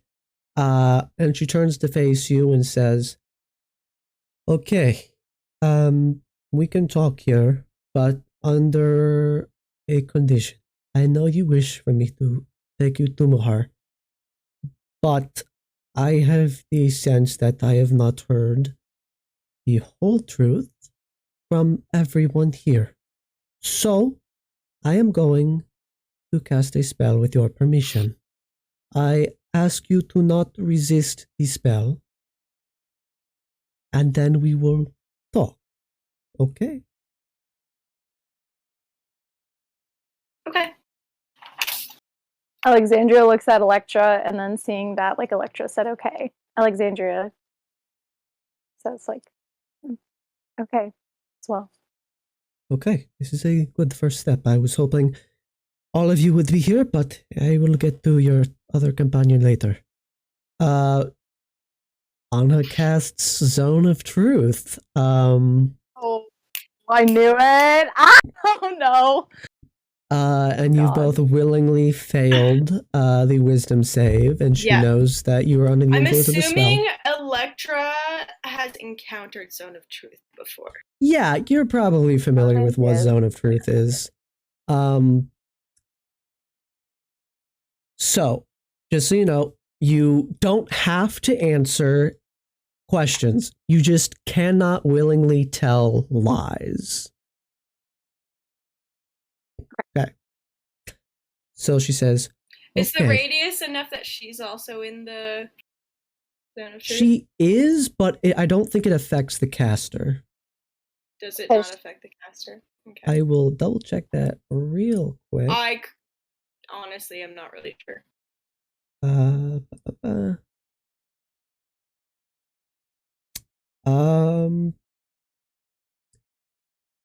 Yeah, so she could technically be under the effect of it, but Right. you wouldn't know whether or not she failed the save or not. But I'm just gonna say that for Zone of Truth, it's not gonna affect the caster, but it could hypothetically. That's fair. So she says, "Okay, let us start from the beginning. How did you arrive here in Hardakia?" Well, for me, I woke up in a tomb of sorts, and met my two companions there. And when we escaped, we were found by some individuals from here, from Siege. I see. And you? I awoke in a tomb as well, and once we broke out, found companions, and then was brought here. But I traveled from my world, town called Barovia, to here through what I believe we call it the mist. I don't know if you know what mist is, but it's like a smoky. I do not. Apparently, I do. I must remind you, I am not from Hardakia. I know what mist is. Well, it was. Yeah, well, there's a mist, and that's. I am aware of that mist as well. What? Where are you from? Yeah, you're aware of that mist, like the mist in Barovia, or mist itself, or Barovia? I do not know Barovia. I am from a place of elves. I am not from Hardakia, as I have said. Where I am from, there were many races, but I lived amongst elves. I was a cleric then, and I find myself a cleric now as well. I did not come here of my own volition.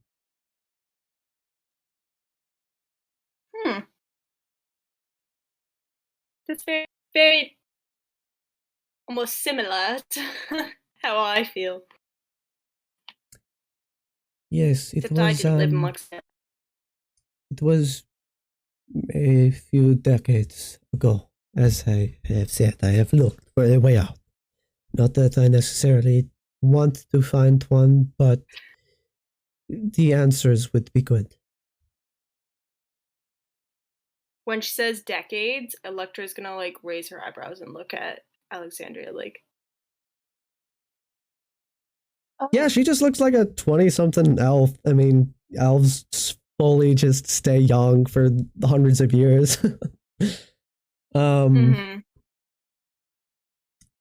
She says, "Okay. After you arrived, I recall roughly the events that transpired after. That is when I met you."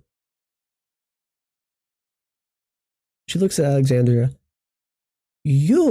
I would like to know more about speaking to Sue.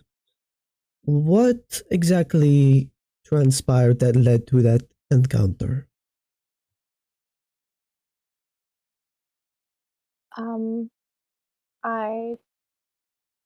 One minute I was standing in our quarters speaking to Electra and Fury, and the next I was pulled into a disturbing image. It felt like a dream, but I was awake.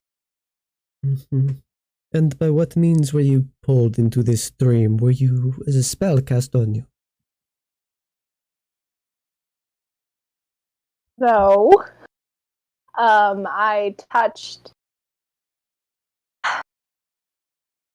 It was really weird, actually. It was like we were standing there, and then the next second she was totally back and fine, and it only lasted half a second in real life. I just Yes. Finish your thought, That's Alexandria. What did you touch? no, I remember touching my body, holding my body, and being in this dark scene from my past. And there was a voice. I didn't see anyone, but I heard this voice, and I argued with the voice over the image before me, and his voice, which I assumed to be suit, said some strange things. Okay. And after that is, as Electra said, you reawoke, as it were, as if nothing had happened. Are you the only one that has had strange visions like this? Alexandria doesn't respond, and just Electra. Anna looks at Electra. I have had strange visions since I was very young, and they seem to have amplified since my arrival here. I see. You know, visions, contact with a god who does not speak, these are foreboding things. And again, I have cast this spell so we may speak freely in truth, because I would prefer to know and trust the people I will be traveling with. So, I ask you another question now. How many people have you killed? And she asks this to both of you. Are we including monsters? Okay. And you? How many people would have Alexandria killed over How her many time do you being think? a Barovian shadow? Oh my god! Oh, what's a reason? What's like an? Okay, Electra's gonna smooth this out. All right. Now I'm not obviously in this situation. I'm not gonna lie to you. I have been a warrior for my people and for honest followers for as long as I've been alive. I've been trained for this position. And thus, whenever going out on quests, there were a lot of times where people lost their lives at our hands when we were trying to bring good and peace and happiness to individuals. So if I'm being completely honest, it's a pretty big number.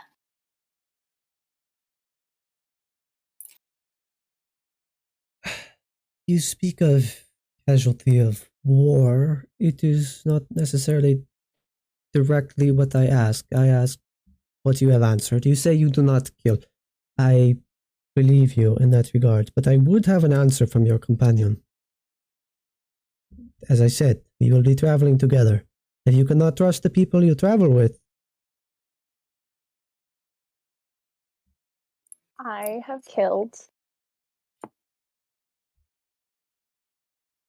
over 100 people.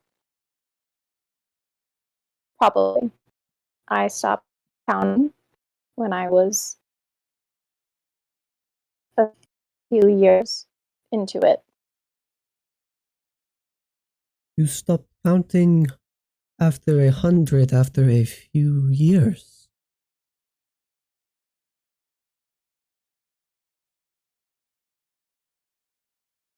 I didn't kill anyone because I wanted to. I killed because I was ordered to. It was my role to keep peace.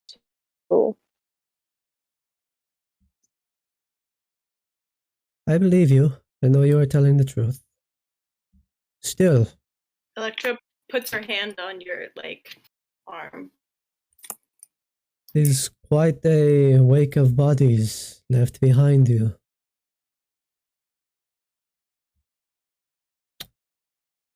Well, Do they weigh upon you? like, All of them, because a majority of them were very bad people, bad men. But some of them do. she Understand. squeezes your arm. What is your opinion, both of you, of the Chosen?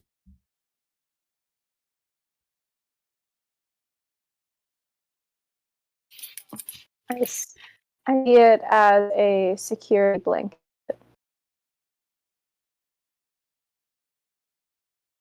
Personally, I'm having a hard time. I am completely devoted to honor, both in body and in life and spiritual. And the process of being reborn to a chosen of suit is a little tough, as I'm not sure that I can leave everything behind. I will tell you this. The god I once was meant to serve has departed completely from my spatial awareness since I have been in Harakir. Divinity, the power of the divine, I still sense, but it is different, as I have spoken to you about. In no time since I have been in Harakir have I ever felt a trace of that god. I do not think you will find a trace of yours here, Rite. Electra's arm that's like on Alexandra's, or her hand that's on Alexandra's arm, starts like squeezing, not in like to comfort you, but to like she is like, you know, kind of feeling the things. I see. That's a lot to process now. I found, unlike other clerics, I was never one who relied on the god I was meant to serve. That is a role that was placed upon me, not one I placed myself in. In this place, the ability to pull the same magic from I do not know where, it is a gift of sorts, I feel. It is maybe also a sign that maybe we do not need the gods to begin with. Something to consider. She's just gonna like nod slowly. Now, Okay. another question for you. Have you hid anything from me in this conversation? And I will have you answer this.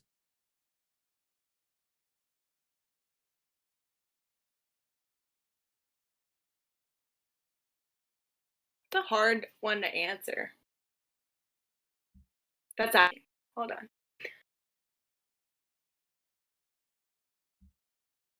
The dark hid things you anything. speak of, speaking to suit your visions, the more you tell me, My visions. the better possibility I could help you. Do not discount that possibility. What I say of my visions is true. I've been honest with you. I mean, you know how the spell works. There's no way I can lie. And I hope that this has helped you trust me more. It has. And you.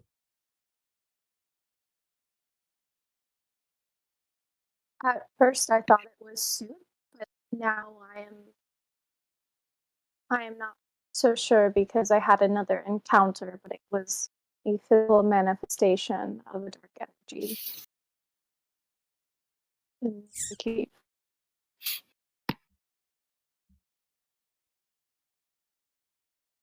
It is not good news. This is a DM question for Ashley. Do you carry that satchel with you with the diadem? No, I think right now it would be left in the room, especially after like having a really hard time praying and feeling that energy. She wouldn't have it on her. Sometimes, like she probably has it sometimes, but not right now. Cool. Anna says, you say those things have happened to you your whole life, so I might not have as much insight into that. But you, my sister, I believe there is a possibility a curse has been laid upon you, or a other dark entity has made contact with you somehow and attached itself to you. I mean, some people think that, you know, vampirism, vampirism is a curse in itself, but the dark, what do you think something may have attached itself to me? I have not in my time here encountered a thing like you describe and have described. So, if you have come into contact with something perhaps, or gone somewhere, or been a part of something that involved curses, it is possible that something has latched onto you, and through that, this thing has found you in your vision, you say, of a past, a dream, perhaps, if it is the same thing we are talking about, and also in this cave. So, depending on the scale of power of the thing that we are speaking of, there is a possibility it is not omnipotent enough to know where you are at all times. And if that is the case, there is a way it can find you. Watch you.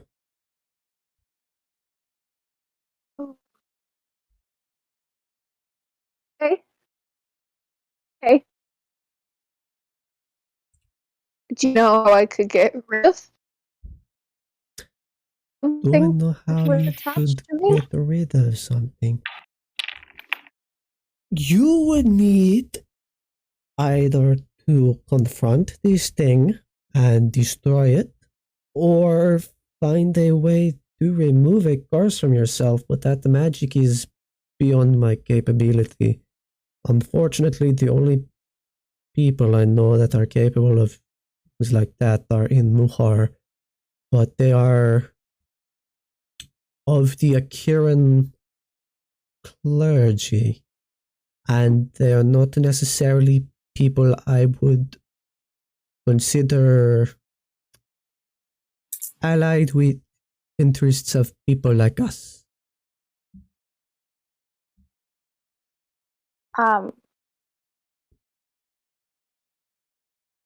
Thank you. I am Thank you for that information.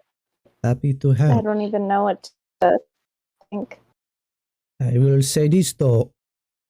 If we are to travel together, I think we should look into trying to resolve this before we leave, lest this thing find us unawares on our journey.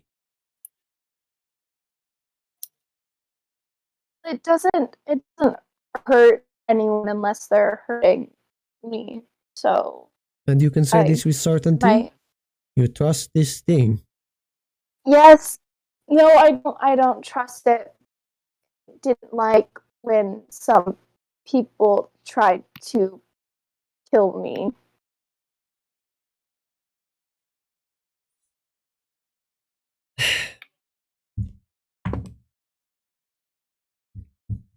I'm at a loss. I still think we should find a way to resolve these, but with the information I have, it is about as much insight as I can give you. Perhaps your friend here, who's also a cleric, knows things I do not. It is possible. It sounds as if her father was a god himself. So, in between leaving, what's the timetable? I suppose we could leave in a few weeks if it is that important. Weeks.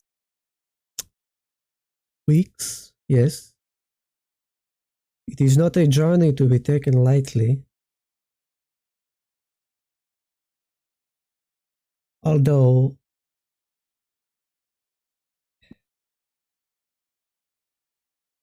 give me time to think. How urgent is it that we get to Mohar?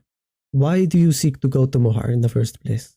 I want to leave. I believe you saying that you found nothing over your years as a way of getting out. But I need to do that for myself. I need to do searching. I need to try. I understand. Although, if you are willing to spend most of your life looking for an answer that may not exist, that is a burden you will have to carry.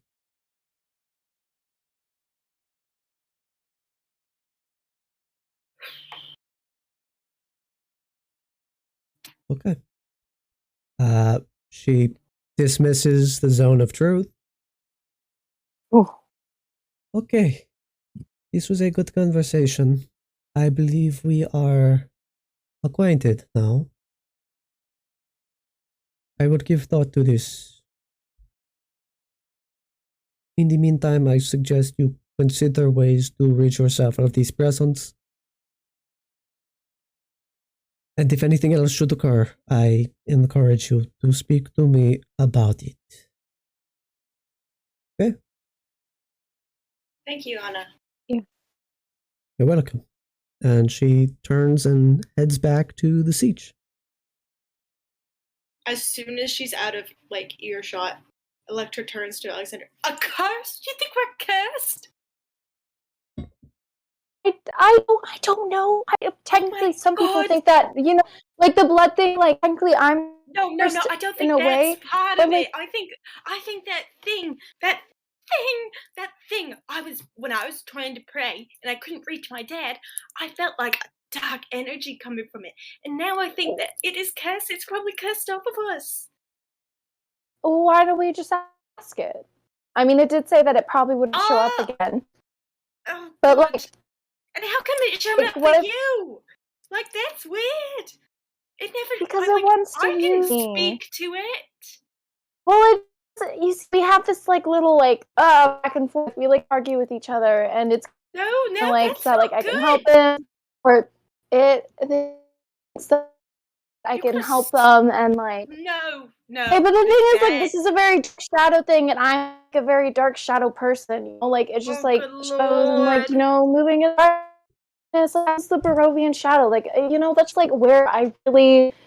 This is a really bad matchup. I think that should not be in conference. Well, no. Well, what if it's not as bad as it seems? It tore Kose's heart out, but I don't want to lose my heart.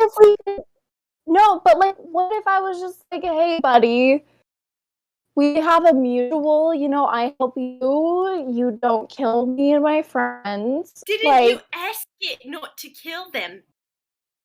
Yeah, but they were trying to kill me. See, that's the complicated part. I know you would never try to kill people. So much to be processing right now. Really? I think it's kind of straightforward. Why don't we just try to summon this thing and ask and just be like, hey, because we don't have enough information. And if you don't understand something, you have to do experiments, research. Oh, Lord. So why don't... But at least, like, you're not going alone. And I, like, where were you going to try and, like, summon it? Did you want to summon it in the cave? Maybe it's like... Or I thought maybe, like, while we're out here, it's kind of light, so I don't know. Oh, God, no, not here. They'll kick us out. Hey! They'll kick us out. Well, there's nobody around us. Yeah, but anybody could come out. Okay, Listen, so maybe we should go back to the... If you're going to do this, you got to do it right. Yes, I was going to say, let's go back. If we're going to get the hat, we should do go it back there. to... Maybe. Oh, that's a good idea. Because that was like where it showed up early. Again, I don't know if I can get it to show up again because it kind of had its own agenda. Like, they weren't very responsive, but I think it could be worth a shot.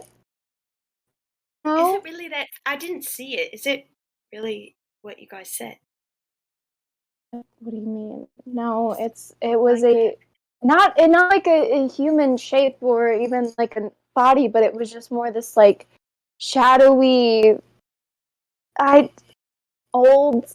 Oh God, I'm scared of the dark. It's all right. All right. A part of it. Let's do it before I change my mind, because I know you're going to do it no matter what, and I am not letting you do it alone. Okay.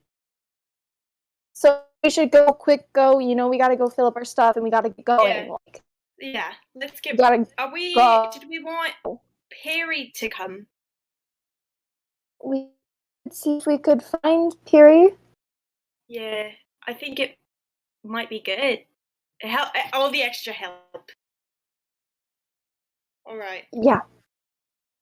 Okay. Let's go. Get ready to go get a heart and summon a god. You go back into the cave. You find Piri. Piri agrees to tag along. Anything else you're trying to do before you head out? I'm bringing the satchel. I'm gonna grab the proper gear. Fill up with water skins. Mm-hmm. Weapons. Bring your cudgel. Yes, and then just say bye to Buddy, best friend Nazim, and just be like, "We're going to get the heart. Remember, lips are sealed." Type of. Cool. You go say that to Nazim. You go back to the cavern. You both go in. Electra, you take a moment. You grab the satchel. You put it on. And both of you give me a wisdom save. Okay. Here we go.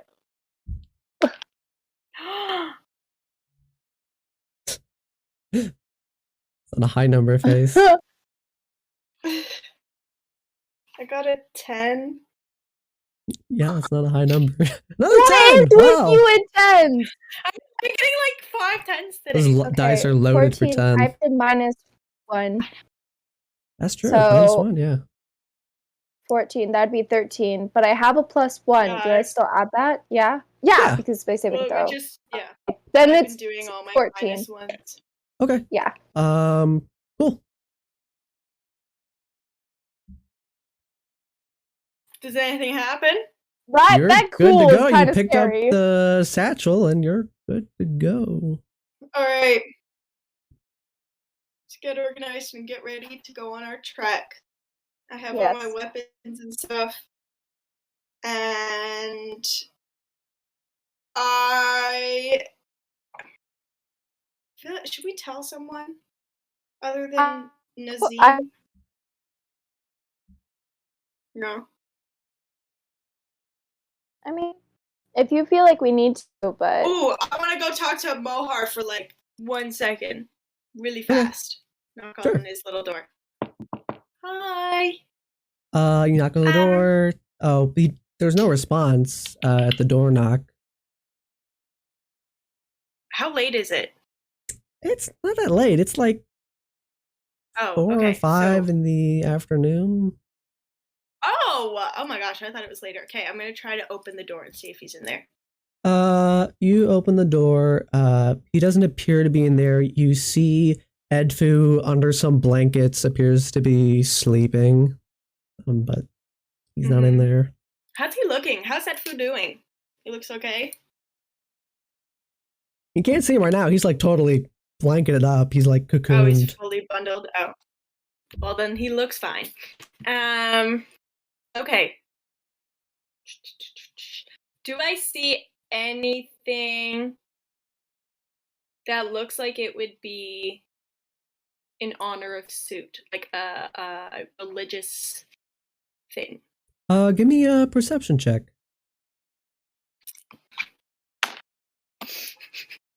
17. We're back in Very the nice. game. You go walk around and you do find a tiny little, like crudely whittled, like scorpion figure. And you know, scorpion is a symbol of suit. Mm-hmm. Okay, I'm going to pick that up, and then I'm going to. Is there like parchment or something on his table? Yeah, of course. Yeah, I want to write a little note. Okay. For him, and just say, Mohar, off to right our wrongs. I borrowed your scorpion, like, I don't know what to call it, totem or something. Yeah. I feel like I need a little extra support right now from the gods. And then I'm going to write Electra. And then I'm going to go meet up with Alexandria and Piri. Cool. As you get up and turn around from writing, give me another perception check. Oh, dirty 20. Very nice. Hey, you're back. This is like so Look exciting. at you go. Look Look at you go. go. Now it's like, so much more exciting when you get bad rolls. Yeah, so you turn around, you finish writing, you turn around, and something catches your eye on his desk as you turn around, and it looks like the ink on the parchment that you left is sort of unwriting itself, and the sheet goes blank.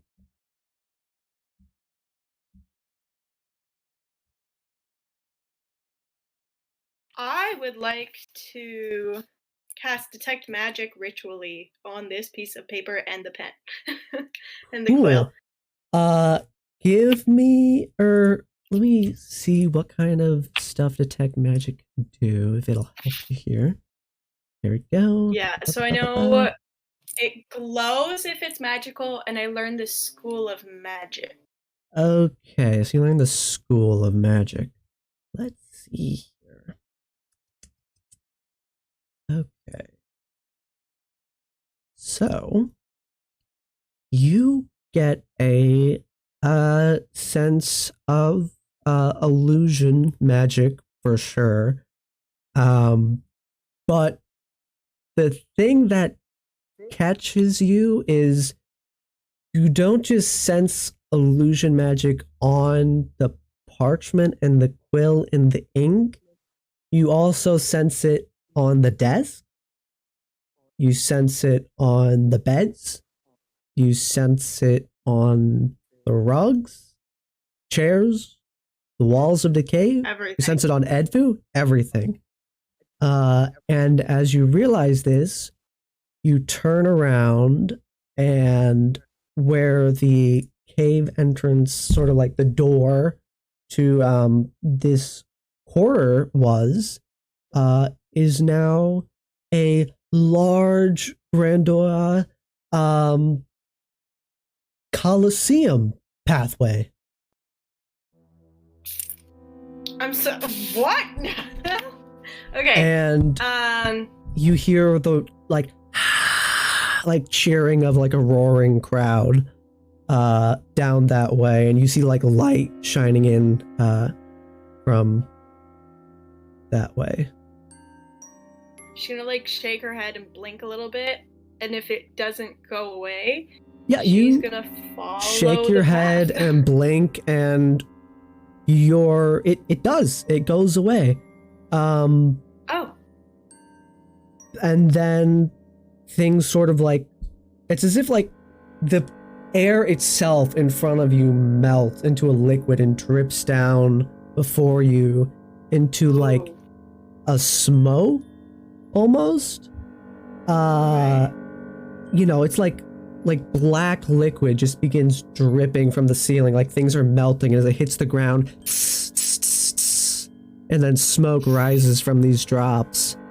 And you blink and like wave the smoke away, and you stumble backwards and you find yourself sitting, and you turn to your right, and Honor is sitting next to you. Dad.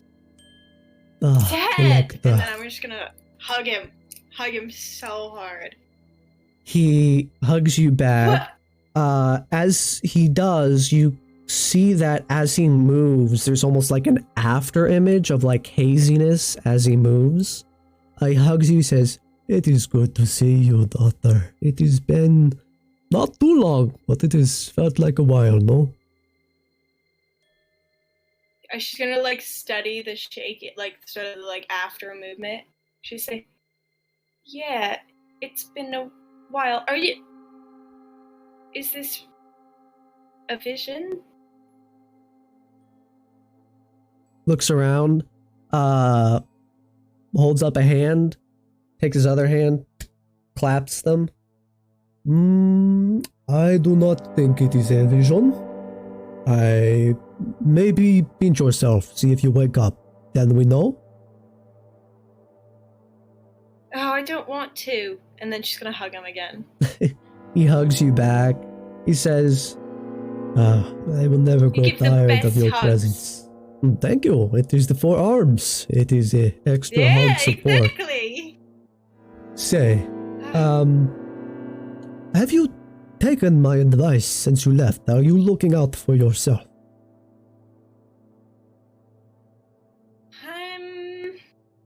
I'm having a very interesting time. Ah. I went to go find my family. And Right. I ended up How did that go? Oh. Ooh. Not good. No, sir. They were not as you expected. Terrible. Terrible. They weren't, actually. They They're were nothing good like what I people. expected. They were like corpses with dark eyes. That does not sound like your parents to me. I mean, I would hope not. And then I tried getting out of there because it was like so horrifying. And then this darkness just started like caving in and everything. And you know I'm scared of the dark. And I just got so scared. I was like crying and praying. And I don't know if you even heard me. And then I woke up in the desert. You know, now that I think about it, I didn't hear you. In fact, I have not heard you for a few days now. Until right now. Oh my goodness. Well, Have you grown tired of your father? No, oh my god, Dad. No, I've been trying. Listen, I was praying for hours earlier. Like, just trying so hard to get through to you. It's good to and hear. I couldn't. I'm trying so hard. Like, it's so hard. And I was talking to someone here who was also a cleric. And she was saying that she could never reach her deity since coming here. Which isn't that terrible? I'm so happy to see you. But awful. I'm scared I might not hear you again. To be a child of a god separated from them, it is a great tragedy. One that no cleric should have to endure. What was this cleric's name? Oh, her name was Anna? Anna. That is a pretty name. I think I will remember it. Yeah. It's good to know my daughter is making good companions where she is now. Yeah. Well, I'm making even better ones. I have these friends, Perry and Alexandria, And then we have this other one who, he's kind of funny. His name's Guppy, but he doesn't really come along with us to fight things. He just kind of like, oh, it was so funny. He taught the kids how to gamble, and he ended up losing all his money.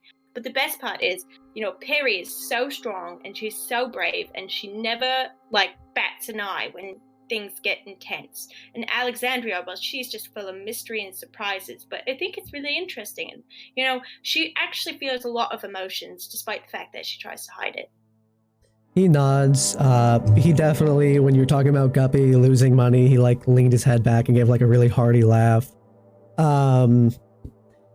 He calms down. He says, I am pleased to hear you are doing well. I have not seen you or heard from you. Oh, this is the moment we've been waiting for. Look. And you hear the crowd erupts again. And you look down at the base of the Colosseum, down in the arena floor, and you see a hooded figure bound, kneeling in the center, and you see a young blonde woman walking out to go stand before this person. He says, this is when you are going to execute the traitorous, despicable, vile woman, the Seth worshipper, but this is a second chance, as it were. You see, look how she hesitates. Look. And he points down, and you see yourself standing before this woman who's kneeling with the hood up, this Seth worshipper, kind of nervously looking around, unsure of what she's supposed to do. And he says, almost broke my heart when I saw this, that hesitation. I mean, that corruption was right in front of her, but she just didn't know what to do, as if the answer was not right in front of her. My pride as a father was wounded. Say, maybe you can show her the right way to do it. No hesitation this time. What you say?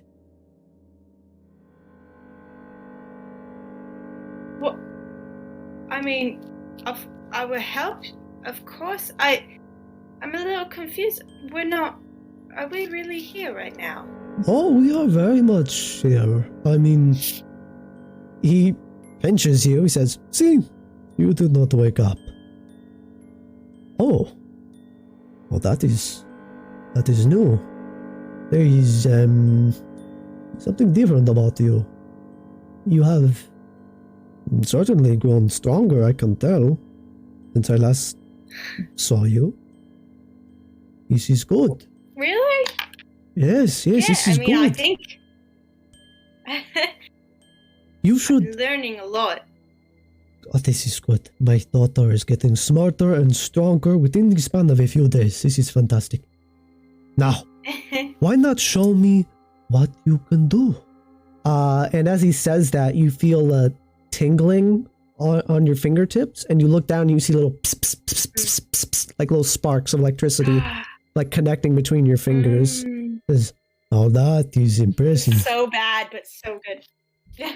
Oh. Sick. Do you think you could you get her from here? That cultist. I maybe you let your old man give you a hand, huh? Okay. He holds out one of his big hands to you. You put your hand in his, and he clasps your hand gently, and you see from his arm just sort of like a spiraling, shadowy smoke just sort of coils and goes down his arm, crosses over to your arm, and sort of just lingers around your arm, like just sort of a harmless black sort of smoke, like an energy swirling around your arm. He says, now why don't you take your other hand, the sparky one, and point down there at the gold dust. Right now? Yes, right now. Okay. Yep. And she'll do it. You- She's trying, like, to not hesitate. He smiles as you really quickly point your finger out. And for a split second, nothing happens. You're just pointing at her. He says, "Are you trying? Are you trying as hard as you can?" I'm gonna try and send it harder. He goes, "Maybe you need just a little more help. That's okay." And he squeezes your hand a little bit more, still gently. And you feel like from the ground, electricity coils and like shoots up through your body, not harmfully, just tingling. And you even like sense that like there's like a glow on your like nose you can see from where you imagine your eyes are glowing with electricity. And then you look up and you realize the whole sky is overcast and cloudy, and a thunder boom sounds, and a bolt of lightning crashes down from the sky and hits the cultist. As soon as it happens, it's gone, just a crack, and the smoldering cultist falls over, and there's like some smoke coming off of the now dead cultist, and he goes, "Now that is very impressive. My daughter can call lightning. With a little bit of help, mind you. That's okay. You'll get there. I am proud of you, daughter." See, Thanks, Dad. it feels good to just do, not hesitate. Hesitation is for the weak. Tell me, daughter, does the light hesitate when it casts away the dark? No. No, it does not. Go have a word with her. He claps his hands, and you find yourself standing down there on the arena floor next to this dead cultist and Oh, yourself. God. And Probably the a other fresher version, of myself. the fresher version of yourself. She Yeah. looks at you and she says, I was gonna do it. I swear I was. You hesitated. What? I'm sorry, I'm so bad at this. I just didn't know what to do. I mean, Well, that we doesn't don't- matter. Listen we to don't me. usually Listen. execute. What? Stop hesitating. Just start doing things because they're the right things to do. You're overthinking everything and you're doing it too much. Just remember, be a good person. She nods, says, "So, could I do that too? Could I call lightning?"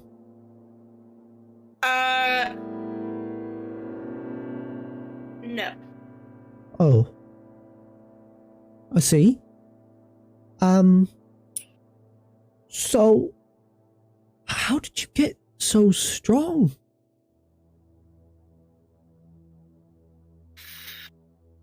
You know what? There's a really good question, and I actually have no idea. Well, that's not very helpful, is it? No, it's not. Actually, like, a lot has been going on, and every time I seem to do things, I just instantly become more powerful. It's kind of cool. I think I got it, though. You said not to hesitate, right? Hesitation is bad. Right. Right. Yes.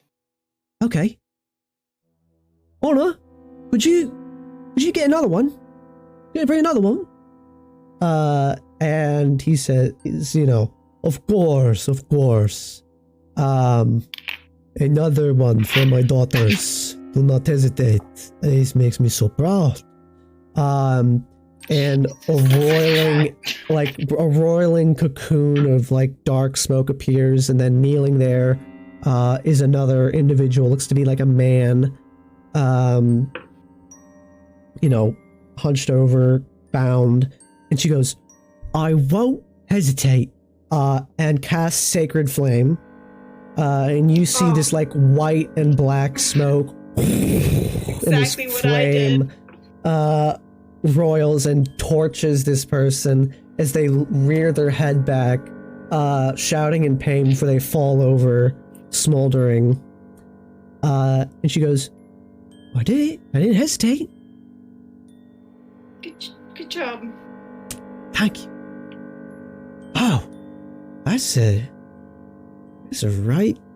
You know, I always thought cultists were, old and wrinkly, but that one, he's sort of just middle-aged. Ugh. They're not really living up to my expectations. Electra's gonna walk up and, look at the cultist. You walk up and look at the cultist, and you look down. Give me a wisdom save for me real quick.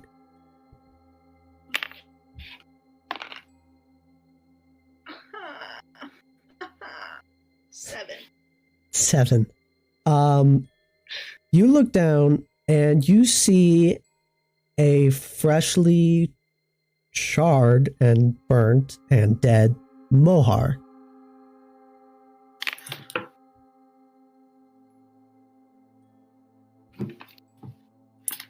Is she And you hear from behind you, "Oh, I know, it's surprising and just how quick you can do it. When you don't hesitate, I mean, nothing can get in our way." Dad? You look Did you up. say these were worshippers of Set? You look up and he's not there.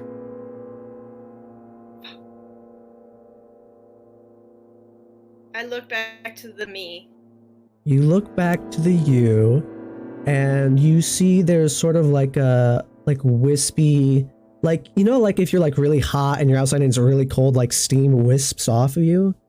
It's like that, but black. She's getting really wispy and smoky, and she goes, "Whoa, this is. I thought I did. Did I mess up? I'm sorry. I thought I did. And just darkness swirls around her, and this figure of just pure shadow steps out and begins walking towards you. And we're going to cut away from Electra and go over to Alexandria. Alexandria, you are still waiting in the caves. It's been a few minutes now since Electra went to go see Mohar. She's certainly taking her time.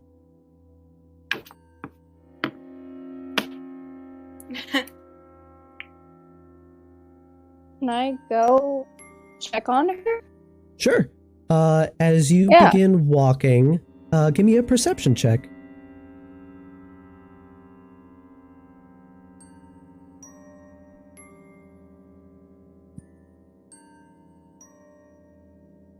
I think it's just +3. 17 +3. That is a dirty 20. Very nice. You begin walking and you hear... Oh, wait. No, okay. It's going to be 19. I have to take one off. You begin walking towards... You're not too far away. You're just around the corner. But you take a few steps and you hear bird song. And you have not heard bird song the entire time you've been in Hark here. You hear the chirping of birds. Okay. That's weird. There's a don't like that. cool breeze that sort of blows by you. And there's certainly not cool breezes in this cave either. But the scent is of damp ground, conifer trees.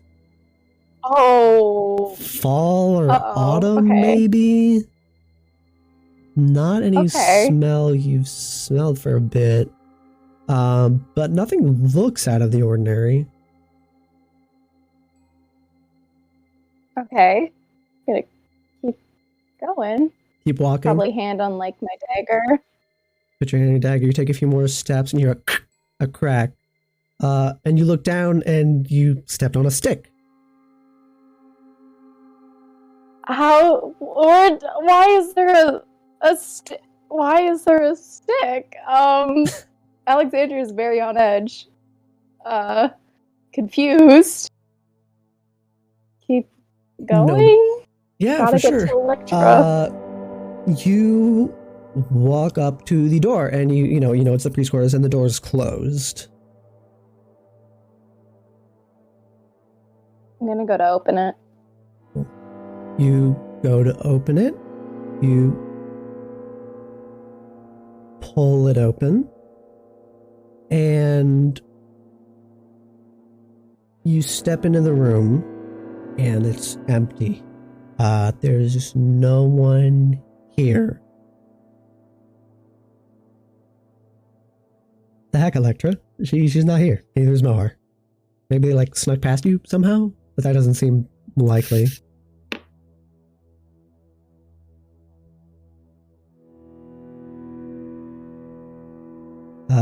Like nothing else seems weird? I mean, Edfu's sleeping under some blankets. And you get like the weird sense you're being watched. Okay, Alexandria's gonna look around and turn back to the door. Cool. When you look around, does Alexandria look up or down? Yes, like a full sweep. Cool. You cast your gaze up to the ceiling, and you see like all these weird lines that are like scratched into the ceiling. There's just a bunch of thin lines all over the place on the ceiling. I mean, you're not sure if those have always been here or that, you know, they kind of look deliberate, but they're just like all over, all the same length, just lines in the ceiling.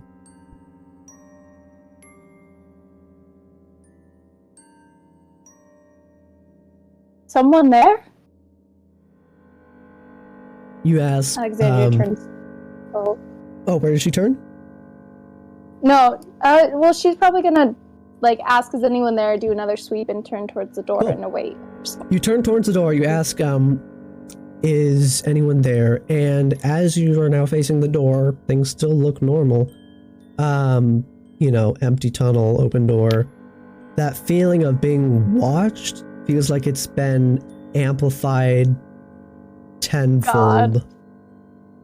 Like that feeling that like someone is staring directly at you right behind you where you are in this room.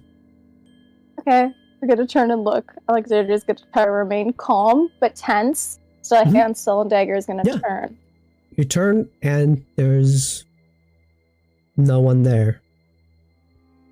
You cast your gaze up to the ceiling again. You look at those lines again, and like dust begins falling from these lines. You hear like a like stone shifting, and they all simultaneously open. They spread apart, and you see eyes looking down at you. Just hundreds of eyes.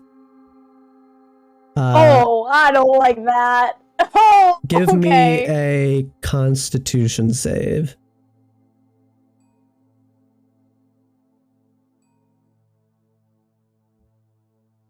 (13 minus 1 is 12 plus 2, so that's 14. Gotcha.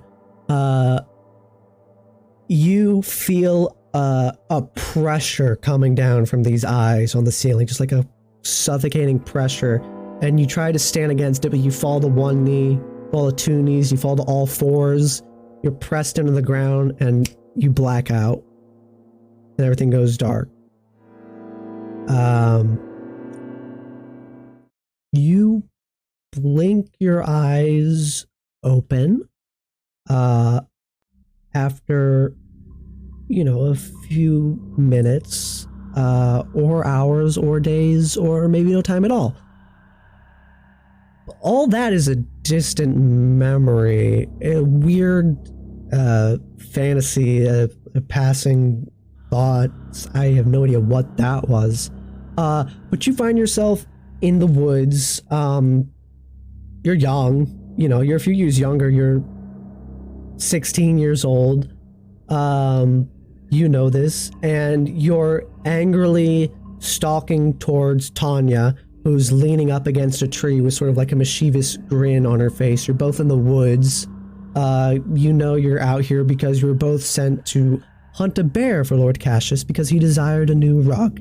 And he said, if you happen to get killed, fine, so be it. Just bring me a rug. And you are stalking angrily towards Tanya because you're supposed to be being quiet because you're hunting this bear, but you just heard like a splash on a body of water near her. And you have like a feeling she's behind that, making noise, probably making trouble for you. Stop doing whatever you're doing. Stop it. I'm not doing anything, Alexandria. I'm not stupid. Stop trying to sabotage. The sooner we can get this bear, the sooner we can get out. No, I'm not. Last time I checked, I'm barely smarter than you. That's a surprise to me. Wow. Well, for your information, that wasn't me who made that noise. It was a squirrel. Yeah. I just need you to stay focused and just not be you. We need to get this done efficiently and quick, which is something I know you don't know a lot about, but I'm here to teach you. Okay, yeah, teach me. Sure. You know, it's so funny. Have you ever seen a animal throw away garbage? Have you ever seen that? Are you talking about a raccoon? No. That squirrel I just saw, and she smiles, throw away garbage.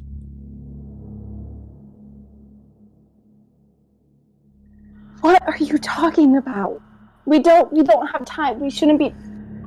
Well, and she's like half ignoring you. She like thinks, she goes, it was the strangest thing. That squirrel was carrying around this little like necklace, a little locket. It was golden.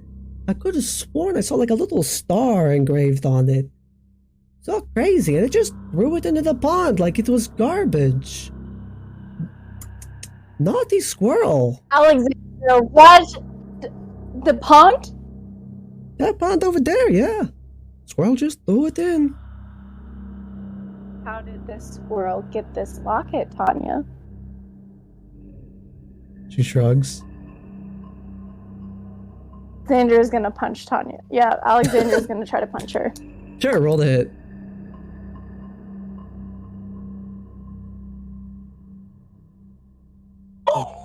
Okay. That's a 16 plus 3, so that's 19 for an unarmed strike. A 19? Yeah, you 100% hit. She like you knock the wind out of her. She goes down to a knee. She spits on the ground, goes, such a bitch, Alexandria. Oh, I grab onto the like lapels of her cloak or whatever, and I just like tilt her up a little bit up and say, you look good on the ground. That's where Cassius likes you. Let's not forget place, and let's not forget which one of us is better. Something like this happens again, you're not gonna go back. I'll see to that. She shoves you back. I don't know if you like hold on or not or let go. She goes, I'll let go. I don't understand what you're so angry about. A squirrel threw away trash, Alexandria. Why are you so upset?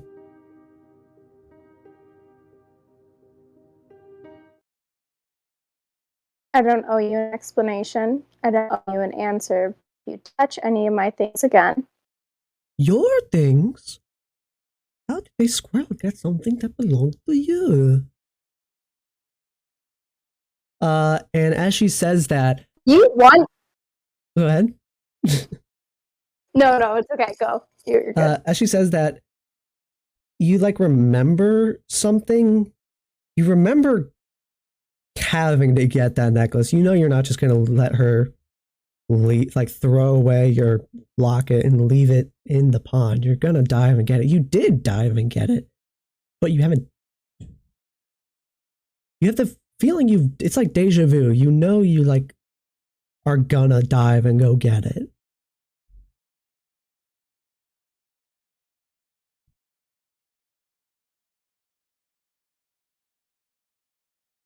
Can I try to focus really hard on that feeling to try to like see if I can like intelligently be like, whoa, something's really not right. Yeah. Like cling to that feeling. Give me an insight check. Okay. 15 minus 1 is 14.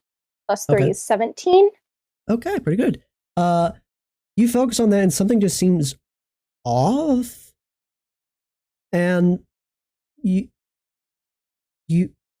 there's part of your, like the back of your head, it's almost as if there was something you forgot because you couldn't remember it.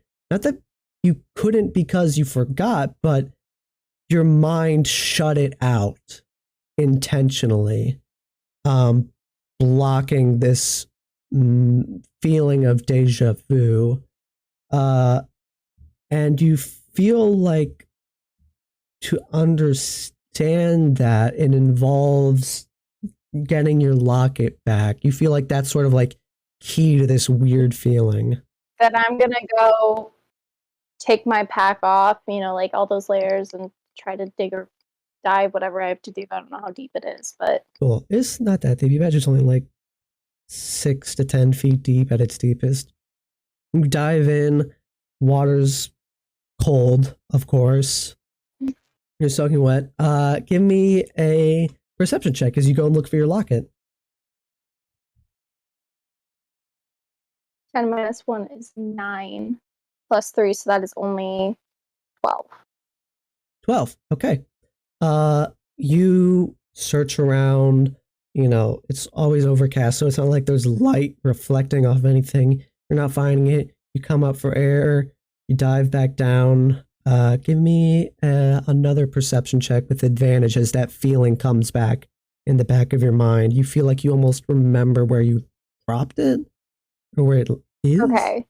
14 minus 1 is 13. Plus 3 is 16. Cool.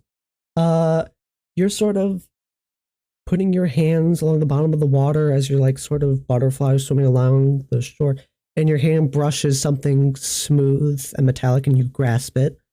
And as you grasp it, it's almost as if like the water gets heavier, and your eyes start stinging, like the water just starting to sting your eyes. What does Alexandra do? Is to push off and get to the surface. You push off, and it's like you're swimming up. It's like the water's just becoming like heavier, and cool. So, the water feels heavier, and as you're getting closer to the surface, it feels more viscous. It's only happening over the course of a few seconds, but it's like you're not paddling through like something as light as water anymore, or like as not dense as water.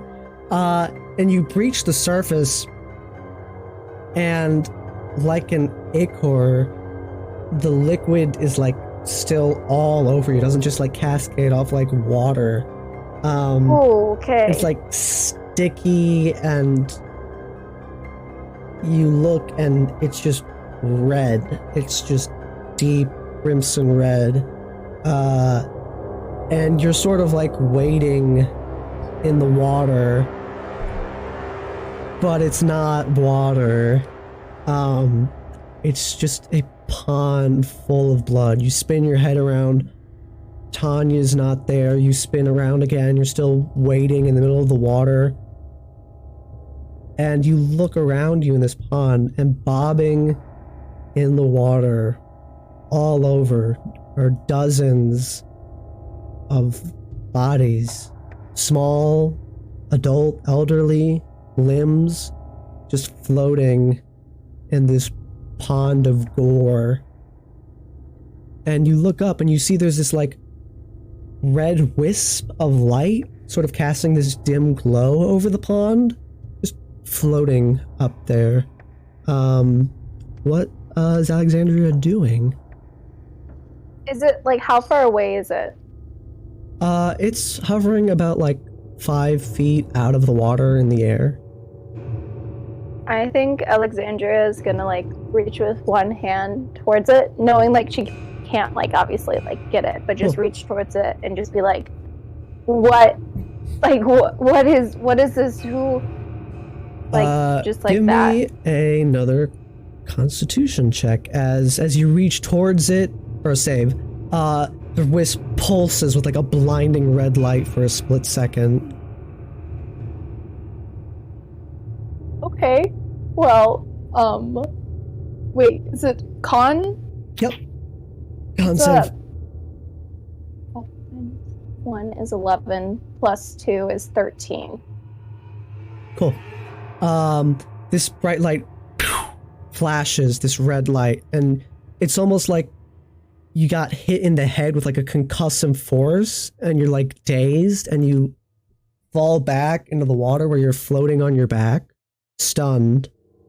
You're sort of just bobbing in this warm pool of blood, and that light hovers overhead. It hovers higher into the sky, about 10 feet up, and like wispy tendrils of light begin going from this wisp down to the bodies that are floating in the pool. You can't see all of it. You can like tilt your head a tiny bit and cast your eyes. You can see what it's doing.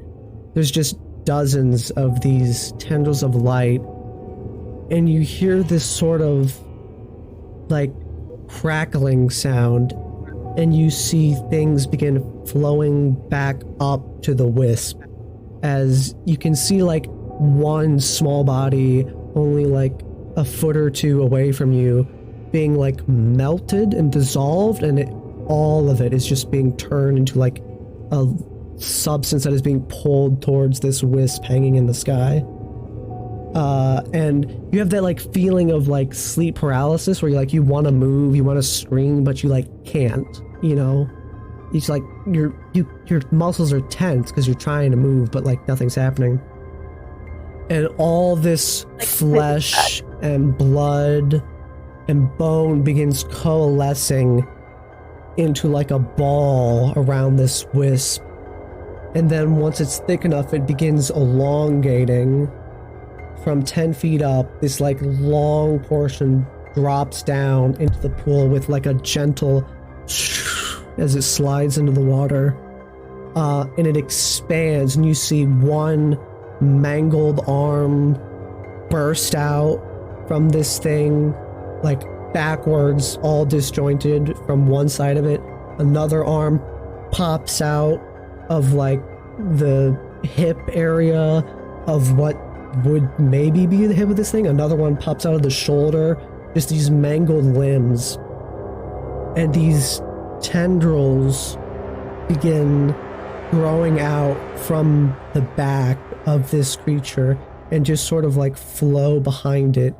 Almost like wings if it weren't for all these tendrils of just like twisted flesh and bone, you know, just teeth, just so many teeth, just all over, pockmarking this thing, you know, human teeth and the bones of people. You see like skulls crushed into like dozens of like face plates, just sort of like all over this thing. And the entire length of this thing, like 10 feet, you know, it begins to like split down the center, and it slowly opens up, and you just see a maw the length of the body of this thing. And it opens up, and there's just all these jagged teeth within, and then row after row after row of teeth. And a mound forms where the head would maybe be of something humanoid. But then it just sort of concaves into this hollow, empty space where there's like a single weird looking heart pulsing. And like a mandible, a sort of bony extension reaches out from the center of this maw, like a long mantis claw but made of like bone, and it begins reaching down towards you. And as you're lying, unable to move, your back floating in the water, you see this thing hover before you and jut down and pierce right into your skull, and you feel the bone crack as it pierces into your skull, and you feel like a pulsating, like your heartbeat begins to shift in its beat to align with the irregular beating of this thing, and you just like a splitting headache, and you feel like the color draining from you. You begin to go cold, and you just hear whispers and screams of agony in your ears, just splitting your head, voices, languages you don't understand, just insanity. Your mind can't cope with what's going on. And then you feel a grab on both of your shoulders and something tugging you. The tendril, the bony appendage, pulls out of your skull as if it was yanked out, and you're able to like tilt your head up, and you just see this towering figure of writhing flesh and bone, tendrils wiggling about, and it has no eyes, but that heart in this cavity of like flesh and meat where the head would be, it appears to just be like looking right at you, as if... Do I see what pulls me out? You... Okay. This thing begins to sink into the water, all the while maintaining facing you. As you close your eyes, accepting whatever fate this is, unable to move. And you feel a cold sort of drizzle on your face, or is it like just cold water? You blink your eyes open, and Tanya's dragged you out of the pond. She says, "You weren't supposed to drown in the pond. That's not the joke." God, you're so pathetic, Alexandria. Screw you! You were the one.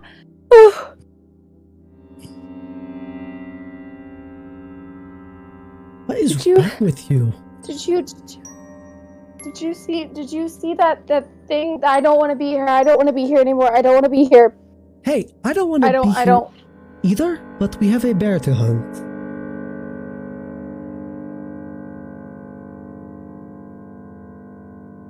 What are you looking around for? And you like feel your forehead, and there's nothing there. It just feels like nothing happened. But the memory sticks, and you realize that you remember this. You remember diving into the thing. You remember getting the locket.